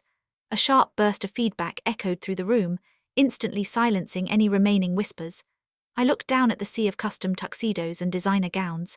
My gaze locked directly onto the CEO of Vanguard Capital, who stood just feet away from my frozen brother. "Good evening," I said, my voice steady and perfectly amplified through the venue's sound system. "For those of you who do not know me, my name is Paige Gallagher. I am a director of medical data analytics. My sister-in-law recently informed the public that I am suffering from severe delusions. So tonight, I brought the undeniable data to ensure we are operating entirely in reality." I tapped the spacebar on the laptop.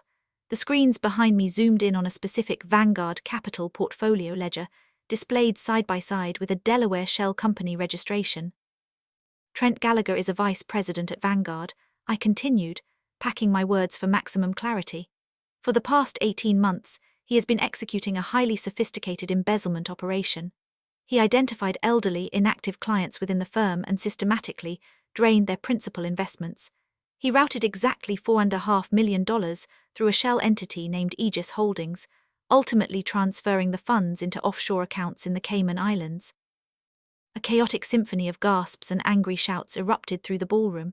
Several Vanguard executives turned aggressively toward Trent, their faces flushed with corporate fury. Trent raised his hands, stumbling backward, his arrogant posture completely collapsing. He opened his mouth to defend himself, but no words came out. The evidence glowing above his head was indisputable. The specific routing numbers, transfer dates, and exact dollar amounts matched his client portfolios perfectly.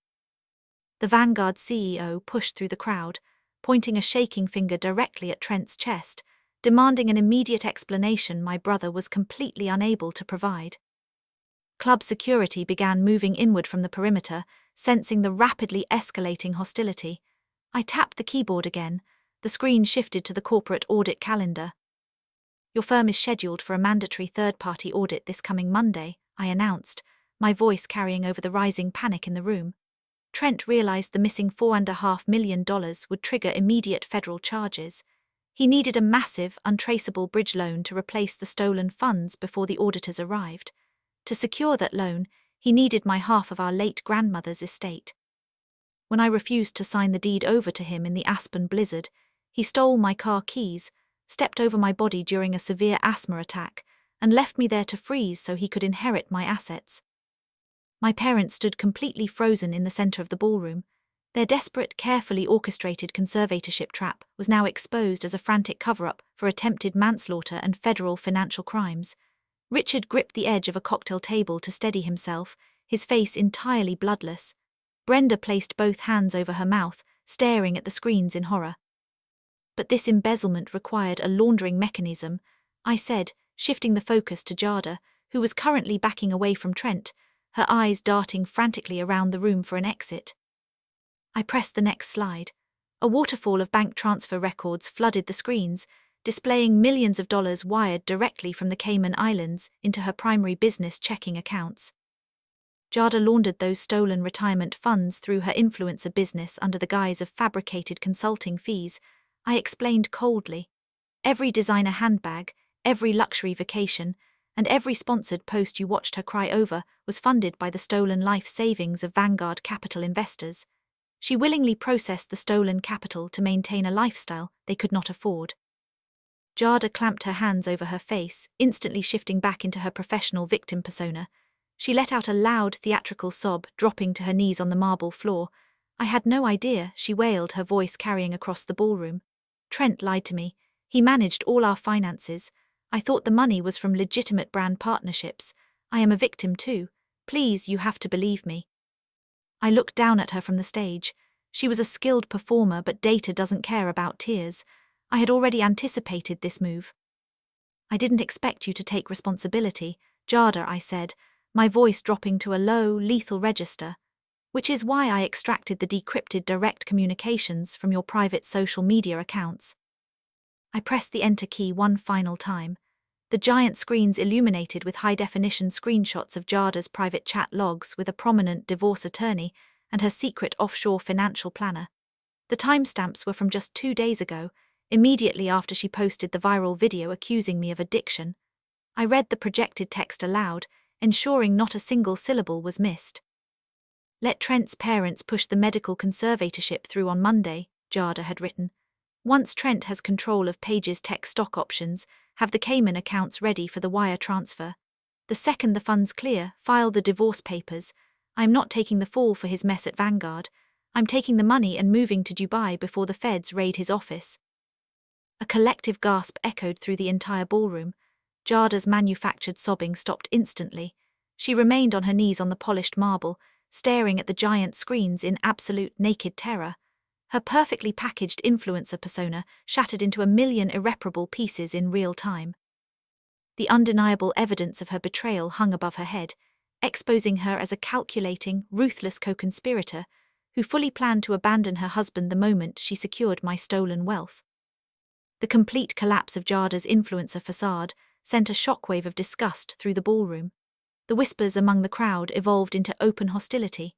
The wealthy patrons who had previously fawned over Jada's perfect aesthetic now glared at her with utter contempt, recognizing her as an active participant in the systematic theft of their peers' retirement funds. But Richard and Brenda were not finished. Desperation is a powerful motivator, and they spent a lifetime defending their golden child at all costs.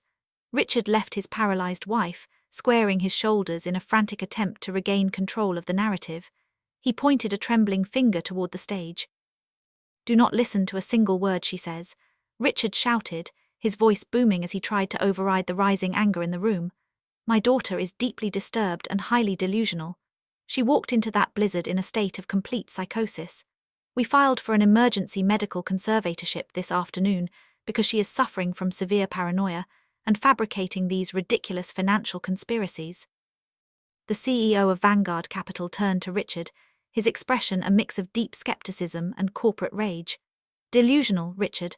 The offshore routing numbers she just projected match your son's client portfolios perfectly. Are you telling me she hallucinated a Delaware shell corporation?" "She hacked his terminal," Brenda chimed in, rushing to her husband's side, her voice shrill and desperate. "She is a data analyst. She manipulated those numbers to frame him because she has always been jealous of Trent. Our psychiatrist has already confirmed she is entirely detached from reality. We have the legal documents to prove it." I watched them scramble, their lies growing more wild and frantic by the second. They were doubling down on the conservatorship, counting on the deep-seated social bias that a wealthy, respectable family would only take such extreme legal measures out of genuine concern for an ill relative. They needed the crowd to believe I was crazy, because if I was sane, they were all heading to federal prison. It was time to dismantle their final trap. Reaching into the leather briefcase resting on the podium, I pulled out a thick stack of cardstock. It wasn't a spreadsheet or a routing number. It was a formal legal complaint stamped with the official seal of the State Medical Licensing Board. "Are you referring to Dr. Silas Montgomery?" I asked, my voice calm, completely devoid of the hysteria they tried to project onto me. "The high-priced psychiatrist you hired who rubber-stamped your conservatorship petition without ever speaking to me." Richard sneered, attempting to maintain his authoritative posture. "Dr. Montgomery is a highly respected professional. His assessment stands." "No, it doesn't," I replied, holding up the document for the entire ballroom to see. I tapped the spacebar on my laptop.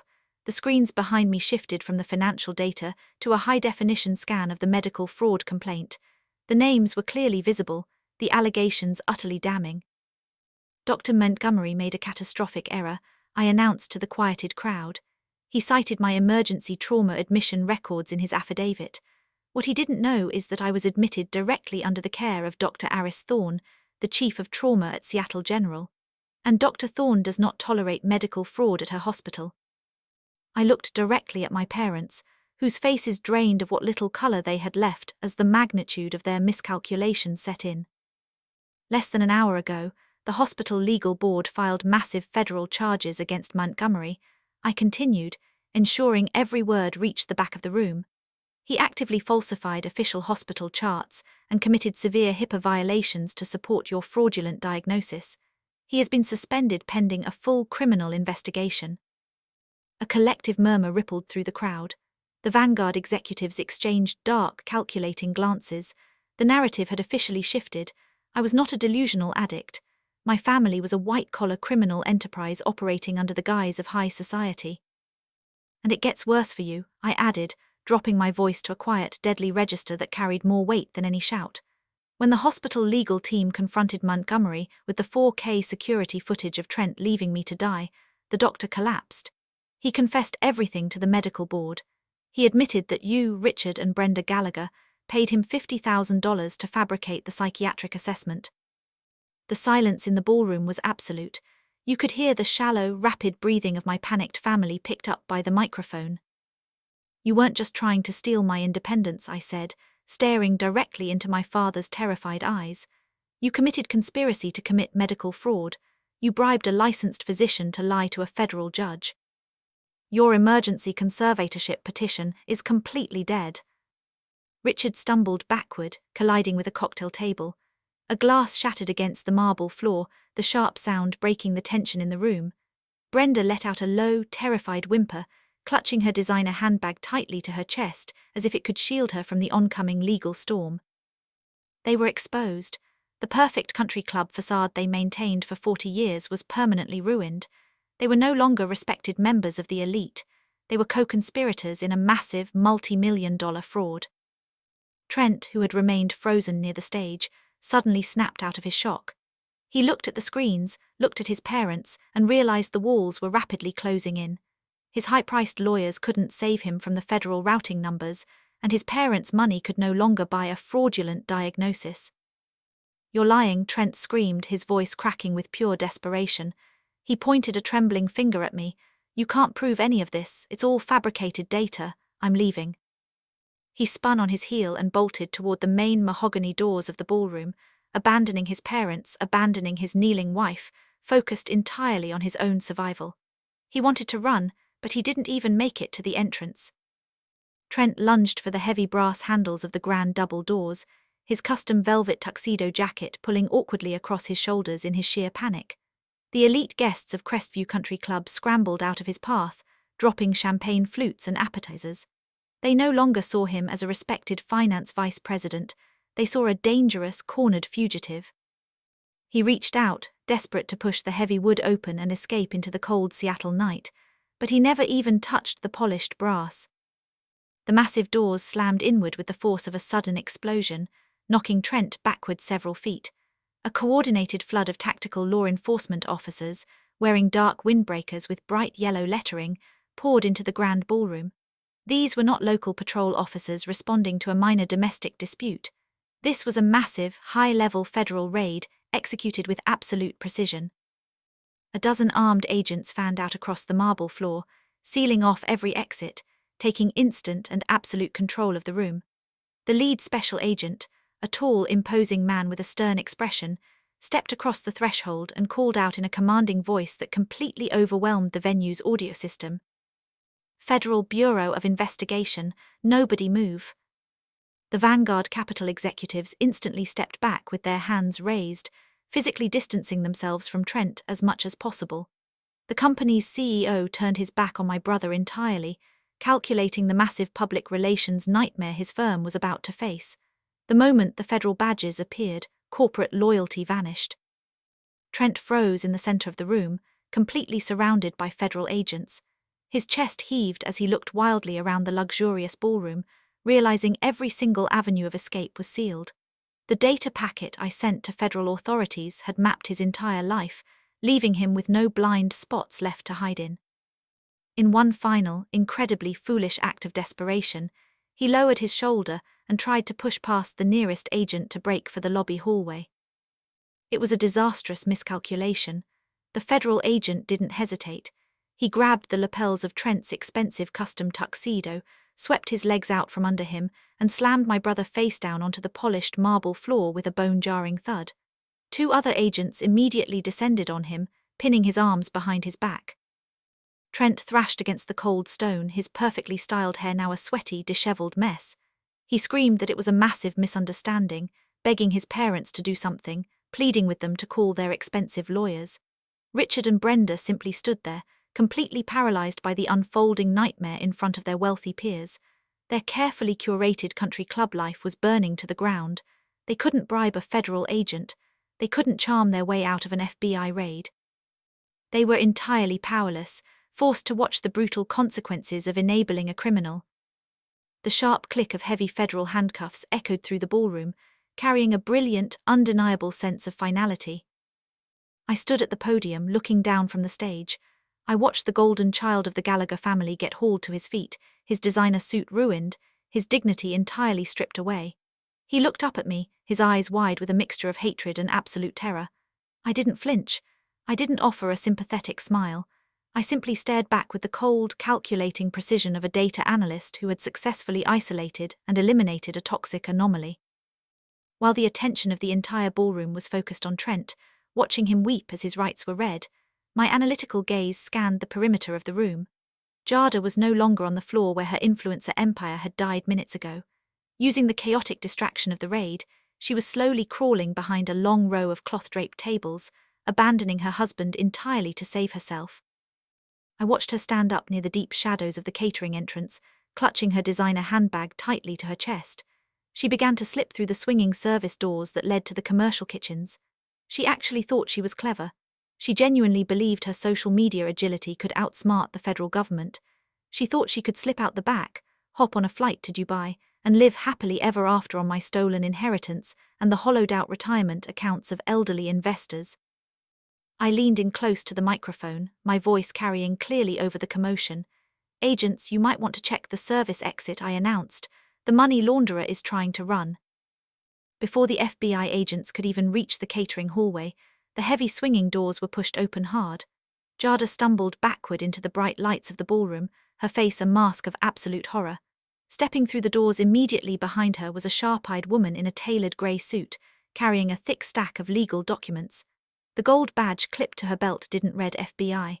It read IRS Criminal Investigation Division. The federal agent stepped directly into Jada's path, cutting off any hope of retreat.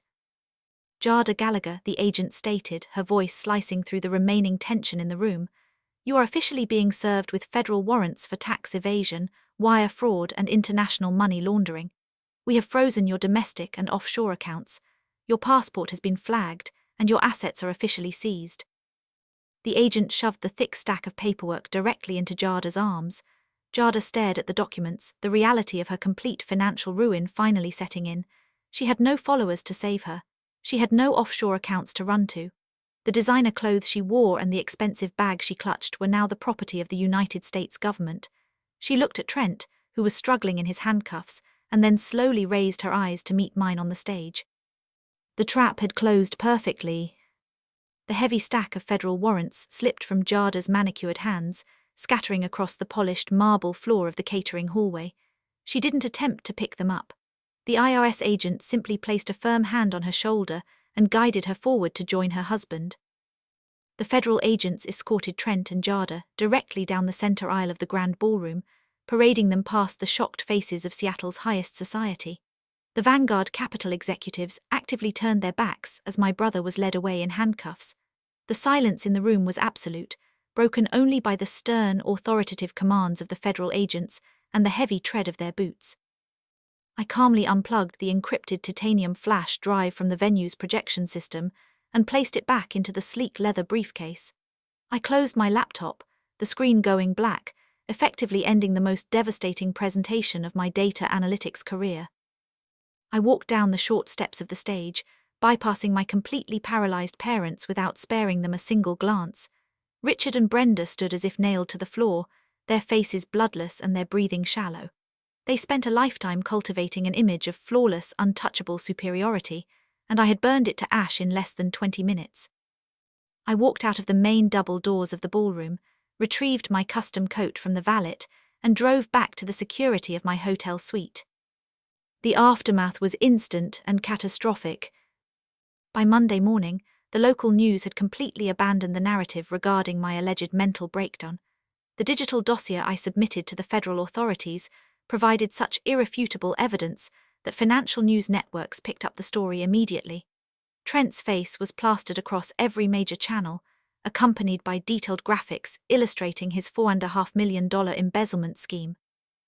The Vanguard board released a scathing public statement cutting all ties with him, claiming they were cooperating fully with the FBI to audit every single account he had ever touched. Jada's digital empire collapsed at a speed that defied modern media metrics. The moment the tax evasion and money laundering charges were made public, her massive online community turned on her. The very followers she had weaponized against me days prior flooded her comment sections with absolute venom. Major luxury brands and cosmetics sponsors terminated her lucrative contracts within hours, citing morality clauses in her contracts. Several companies immediately filed massive civil lawsuits demanding the return of promotional advances. Faced with total financial ruin, Jada attempted to file for rapid bankruptcy to protect her remaining assets. It was a desperate and foolish move. You cannot protect funds obtained through federal wire fraud by declaring bankruptcy. The IRS Criminal Investigation Division moved with cold, relentless efficiency, seizing her penthouse, freezing her domestic bank accounts, and confiscating every designer bag, watch, and vehicle purchased with the stolen retirement funds. She was left with nothing but the clothes she wore to federal court. Trent's legal reality was significantly worse. On Tuesday afternoon, I watched his federal bail hearing through a secure digital link provided by Detective Russo. Trent sat at the defense table wearing a standard-issue, brightly colored jail uniform, a stark contrast to his usual custom tailoring. His high-priced defense attorney argued passionately for bail, citing his ties to the community and lack of prior record. The federal prosecutor simply stood up and projected the exact direct message logs I had uncovered.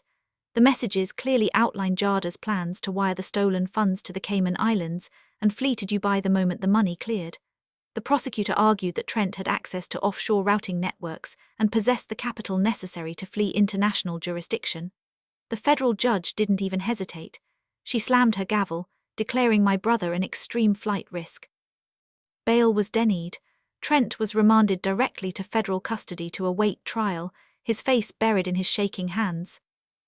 While Trent and Jada faced the federal justice system, the shockwaves of their crimes slammed violently into Richard and Brenda.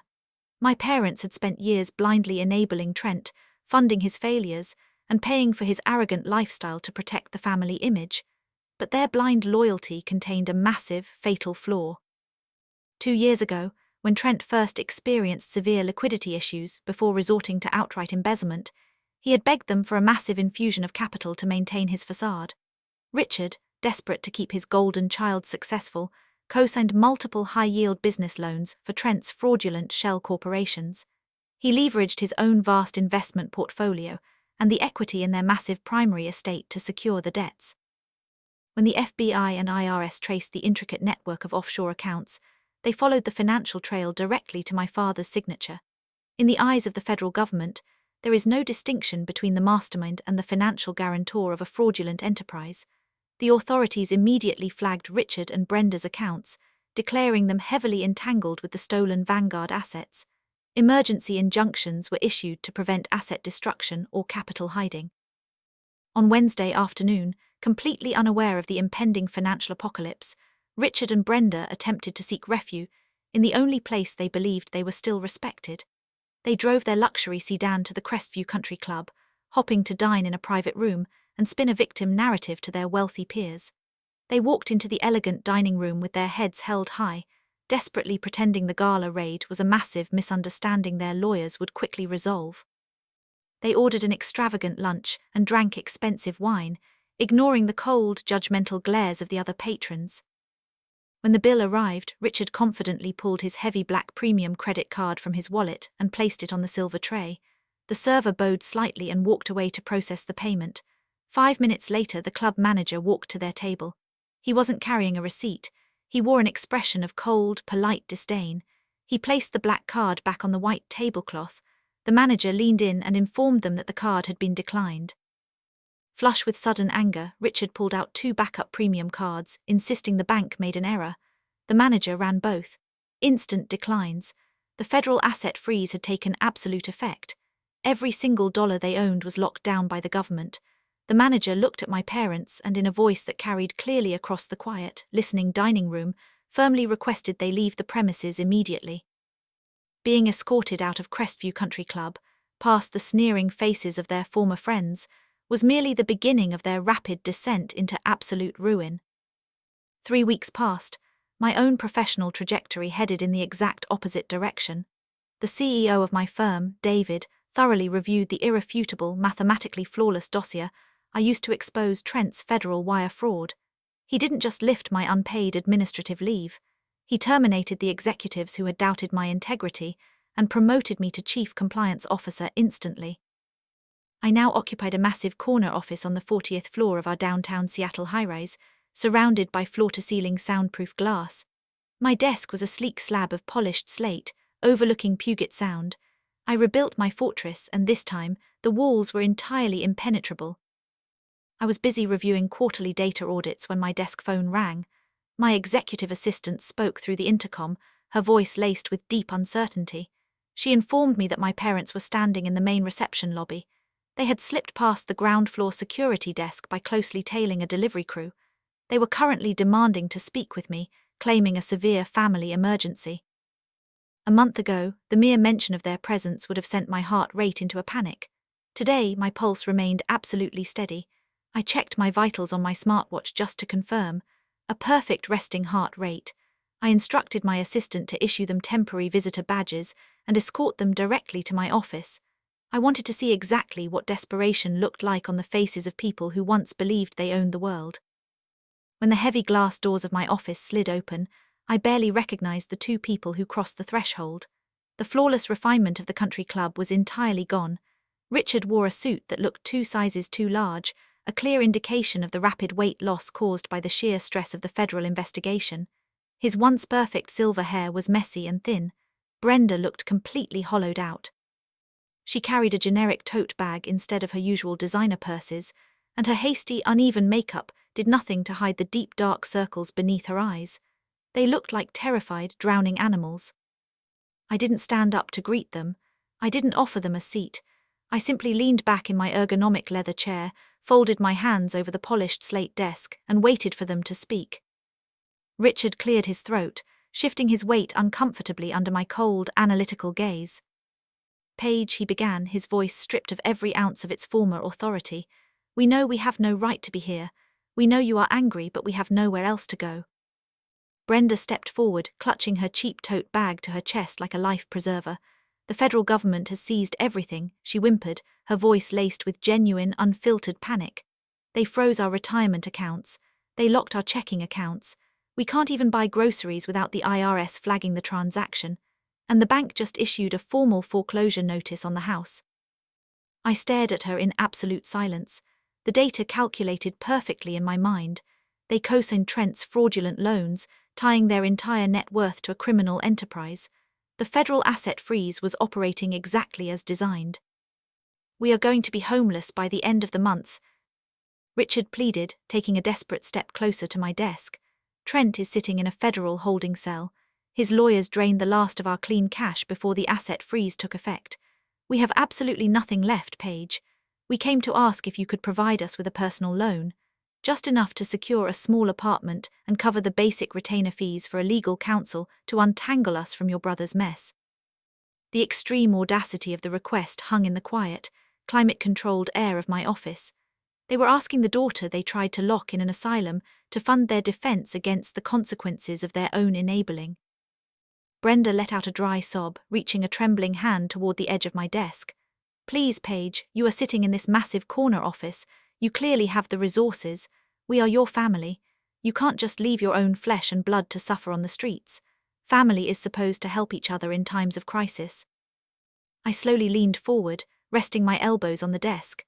The sheer hypocrisy of the word family coming from her mouth was the final, satisfying data point I needed to close this chapter forever. "You want to talk about family in times of crisis?" I said, my voice dropping to a low, lethal register that made them both visibly flinch. "Let's review the data, Mother.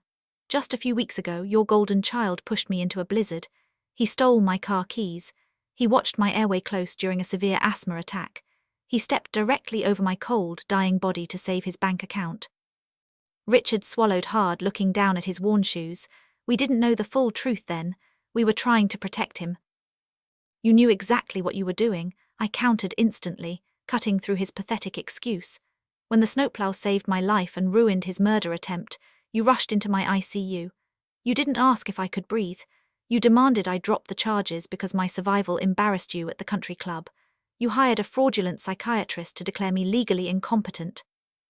You tried to seize my assets and lock me in an asylum so your son could use my tech shares to pay off his federal embezzlement debts. Brenda wiped a single tear from her cheek, her face twisted in desperate grief. We made a horrible mistake. We were blinded by panic. But you won, Paige. You exposed everything. You have your career back. You have so much money. We are begging you for mercy. Mercy is a variable that no longer exists in this algorithm, I replied coldly. You made a calculated, statistical choice to sacrifice my life and my freedom to protect a criminal. Now, you will experience the exact level of mercy you showed me on that porch. Richard's face collapsed as the absolute finality of my words sank in. Paige, please. We took the bus here because we couldn't even afford gas. How are we supposed to get home? How are we supposed to survive the week? I looked at the two people who spent my entire life treating me as a disposable asset. I reached out and calmly pressed the security call button beneath my desk. I'm sorry, but my current capital is tied up in other ventures, I said, my voice entirely empty of emotion. Why don't you try calling an Uber? The heavy glass doors behind them slid open immediately. Two burly corporate security guards stepped into my office, their expressions stern and uncompromising. They moved efficiently, flanking my parents and directing them toward the service elevators. Richard and Brenda didn't fight. The last remaining shred of their dignity had been thoroughly stripped away. I watched through the soundproof glass as security escorted them out of my fortress, watching them vanish down the hallway into the absolute ruin they built for themselves. The real estate attorney, a sharp man with a mind for numbers that rivaled my own, tapped the top of the crisp white parchment resting on my polished slate desk. It was the closing documentation for the Aspen cabin. 2 days had passed since I had security escort my parents from my office. This stack of papers represented the very last physical connection to my toxic bloodline. The buyer was a massive commercial developer who planned to raze the rustic wooden structure to build a luxury ski lodge. I felt absolutely no sentimental attachment to the impending demolition. The cabin wasn't a vault of happy childhood memories, it was a crime scene. It was the cold stage where my brother calculated the value of my life and found it worthless. I picked up my expensive titanium pen. The weight of it in my hand was incredibly satisfying. I flipped to the signature page of the property deed. It was the exact document Trent had shoved into my arms while the blizzard raged outside. The document he tried to force me to sign through manipulation, and ultimately a cold willingness to watch me suffocate. I pressed the pen to the paper, signing my name with a smooth, continuous stroke. The transaction was finalized with a notary stamp and a firm handshake. Within 4 hours, a massive wire transfer cleared my secondary banking portal. The millions of dollars from the sale were instantly diversified into secure, high-yield municipal bonds and back-end server upgrades for my data analytics firm. I successfully liquidated the past. The physical, financial, and legal separation from the Gallagher estate was complete. I owned nothing associated with them, and I owed them absolutely nothing. The wheels of federal justice turned significantly slower than real estate transactions, but their final destination was absolutely inevitable. 6 months after I signed away the Aspen cabin, the federal trial of my brother came to a decisive end. I sat in the quiet, secure space of my newly purchased high-security Seattle townhouse. Rain tapped against the reinforced glass windows in a gentle, soothing rhythm. I poured myself a glass of expensive red wine and used the smart remote to activate the large flat-screen television mounted in my living room. I tuned the channel to the local evening news broadcast. I wasn't watching out of anxiety. I watched because I enjoy seeing a dataset reach its logical, verified conclusion. The news anchor materialized on the screen, her expression appropriately solemn, with a graphic displaying Trent's mugshot alongside the seal of the FBI. A former vice president of Vanguard Capital was sentenced in federal court today for a massive multi-million-dollar embezzlement scheme, the anchor reported clearly. 36-year-old Trent Gallagher was sentenced to serve 8 years in a federal penitentiary. The sentence took into account extensive counts of wire fraud, international money laundering, and a reckless endangerment conviction stemming from an incident in Colorado earlier this year. The footage cut to raw B-roll outside the federal courthouse. The heavy glass doors pushed open, and Trent was escorted out by 2 armed U.S. Marshals. He wore a standard-issue, shapeless khaki prison uniform. His hands were heavily cuffed at his waist. He looked entirely unrecognizable, no longer the golden child in the arrogant custom suits who had sneered at me at the country club. He looked gaunt, his posture entirely defeated, his eyes darting nervously toward the flashing cameras before dropping to the concrete. He looked like a man who finally realized his privilege couldn't buy a pardon. The anchor continued her report, detailing the secondary fallout. Federal prosecutors confirmed that Gallagher's wife, a former social media lifestyle influencer, accepted a binding plea agreement. By providing the IRS with full access to their offshore routing networks, she avoided federal prison time. However, she faces total asset forfeiture, catastrophic financial penalties, and a lifetime ban from serving in corporate fiduciary roles. Jada did exactly what her private direct communications predicted she would. The second the federal trap closed, she viciously turned on her husband to save her own skin, trading his freedom for a lighter sentence. There is no loyalty among thieves, and absolutely none among narcissists. The news segment ended with a brief mention of the unindicted co-conspirators. While Richard and Brenda avoided formal criminal charges due to a lack of direct involvement in the wire fraud, civil asset forfeiture had completely dismantled their estate. They currently resided in a low-income housing development miles outside the city, completely exiled from the wealthy society they once viewed as their entire existence. They had not attempted to contact me since the day my security team escorted them from my corporate office. The boundaries I built were impenetrable. I took a slow, deliberate sip of my wine. I analyzed my own internal metrics, searching for any lingering traces of familial grief, any spikes of guilt, or even a surge of vengeful triumph. I found absolutely nothing. My emotional dashboard was completely neutral. Trent was spending 8 years in a federal cell. My parents were living in the exact poverty they always deeply despised. Jada was a disgraced, bankrupt pariah. This wasn't a tragedy. It was merely the natural mathematical consequence of their own toxic variables. I picked up the remote and pressed the power button. The television screen went black, cutting off the footage of the federal courthouse and silencing the news anchor. The quiet in my townhouse wasn't the heavy, suffocating silence of the Aspen cabin. It was the warm, secure silence of a life I built entirely on my own terms. I set the wineglass on the coffee table and walked toward my spacious bedroom. I needed to prepare for the evening. I opened my custom closet, bypassing the sharp, armor-like professional suits I normally wore for corporate warfare. Tonight required a different aesthetic. I pulled out a soft, elegant cashmere sweater and a pair of tailored trousers. I wasn't preparing for battle. I wasn't heading to a toxic country club or a sterile hospital ward. I checked my reflection in the mirror, noticing the scar against my temple had faded to an almost invisible silver line. A genuine, relaxed smile spread across my face, reaching my eyes. I grabbed my keys from the entryway table. I had a dining room table to finish dressing. I was preparing for a dinner party I actually wanted to attend. The heavy oak dining table was laid out meticulously. I applied the exact same detailed attention to the table setting that I used for corporate data models. The crisp linen napkins, the polished silverware, and the crystal wineglasses gleamed under the warm amber glow of the modern chandelier. The rich, savory aroma of roasted turkey, sage stuffing, and caramelized root vegetables drifted from the chef's kitchen, filling the secure Seattle townhouse with an overwhelming sense of absolute warmth. Tonight was Thanksgiving. For the first 32 years of my life, this holiday was an exhausting, highly choreographed performance. It meant sitting at a sterile country club table in an uncomfortable dress, silently enduring my mother's passive-aggressive criticisms while listening to my father boast loudly about Trent's fraudulent financial victories. It was an annual exercise in emotional survival. Today, however, the guest list was entirely under my control. The biometric security chime echoed softly through the hallway, signaling an arrival at the front door. I checked the high-definition monitor on the wall. Detective Russo stood on the porch, wearing a heavy wool overcoat, holding a bottle of premium aged bourbon. I tapped the glass screen to unlock the door. Russo walked into the foyer, bringing a gust of crisp autumn air. He handed me the bourbon with a respectful nod. He was off-duty today, having traded his usual wrinkled grey detective suit for a comfortable, dark sweater.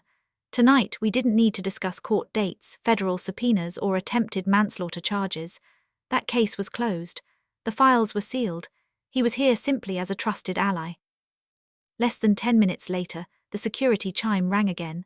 Dr. Aris Thorne stepped through the door, looking striking in a tailored burgundy dress that was a far cry from her spotless white hospital coat. She carried a massive, beautifully decorated artisanal pie from a high-end local bakery. As she greeted me, her sharp, intelligent eyes quickly scanned my face and posture, a lingering habit from our time in the ICU. Finding no signs of hypoxia, trauma, or distress, her clinical gaze softened into a genuine, relaxed smile. My CEO, David, and his husband arrived immediately after. They brought a rare vintage wine to celebrate my recent promotion to Chief Compliance Officer.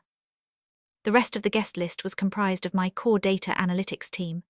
These were the brilliantly smart, fiercely loyal colleagues who had seamlessly managed my corporate responsibilities while I was fighting for my life in the hospital, and who had actively helped me secure the firm's data architecture against my family's malicious legal maneuvers. We gathered around the massive dining table. There were no assigned seats based on social hierarchy. There was no desperate competition for validation. The conversation that flowed across the table was vibrant, engaging, and entirely authentic. We debated predictive healthcare algorithms, discussed the latest developments in the Seattle tech sector, and shared stories that triggered loud, unrestrained laughter. Nobody belittled anyone else to inflate their own ego. Nobody was secretly plotting a financial takeover. I sat at the head of the table, taking a slow sip of the expensive red wine David had poured. I allowed my analytical mind to process the scene unfolding before me. I looked at Dr. Thorne, the woman who had stood between me and a fraudulent psychiatric hold, utilizing her massive medical authority to protect my vulnerability. I looked at Detective Russo, the man who hadn't viewed my survival as an inconvenience, but rather as a campaign for absolute justice. I looked at David and my team, the professionals who valued my intellect and integrity above all else. This was my family. The data was irrefutable. Biology is merely a genetic lottery, a random distribution of shared DNA that carries absolutely no guarantee of loyalty, compassion, or safety. True family is an active, conscious choice. It is a network built on proven trust, mutual respect, and undeniable evidence of character. These were the people who showed up when the system failed. These were the people who believed my data when my own flesh and blood tried to bury me alive. A sudden, sharp drop in the ambient temperature outside caught my attention. I turned my head to look through the wide, floor-to-ceiling sheets of reinforced glass lining the back of the dining room. The Seattle rain had quietly transitioned. Massive, heavy white flakes of snow began to fall from the dark night sky, spinning gently in the glow of the backyard security lights. 1 year ago, the snow was the ultimate enemy. It was the freezing, suffocating weapon my brother used to execute his financial bailout. It was the silent, blinding curtain that nearly extinguished my life on a dark, isolated porch in the mountains. In the months following my physical recovery, the mere sight of frost on a windshield would send my heart rate spiking. But as I watched the snow accumulate on the lush evergreen trees in my secure private garden, my lungs did not tighten. My airways remained absolutely open. My resting heart rate remained completely calm. I was safe, I was highly successful, and I was surrounded by a true fortress of love. The conversation around the table naturally quieted as my guests noticed my gaze shifting toward the window. Dr. Thorne looked at the falling snow and then turned back to meet my eyes, a profound understanding passing between us. She raised her wineglass slightly, a silent gesture of deep respect for the battle we won together. I stood up from my chair, the movement fluid and free of pain. My ribs were fully healed, and my strength was completely restored. I picked up my crystal wineglass and extended it toward the center of the table. To systems that hold up under pressure, I said, my voice clear, steady, and echoing with absolute peace, and to the people who build them. The guests raised their glasses in unison, the crisp, ringing chime of crystal reflecting through the warmth of the townhouse. I took a final sip of the rich red wine and looked back out the window. The snow continued to fall, covering the city in a clean, brilliant white. It was no longer a symbol of death, isolation, or betrayal. It was merely a beautiful, quiet reminder that the storm had completely passed, leaving behind the perfect foundation for my absolute rebirth. The profound lesson of this journey is that true family is defined by actions, not biology. When the people expected to protect you repeatedly disregard your well-being for their own comfort, wealth, or image, walking away is not an act of cruelty. It is a necessary act of self-preservation. Shared DNA does not grant anyone the right to destroy your peace of mind. True family is built on mutual respect, unwavering sacrifice, and showing up when it truly matters most. You have the absolute right to protect your boundaries and walk away from conditional love.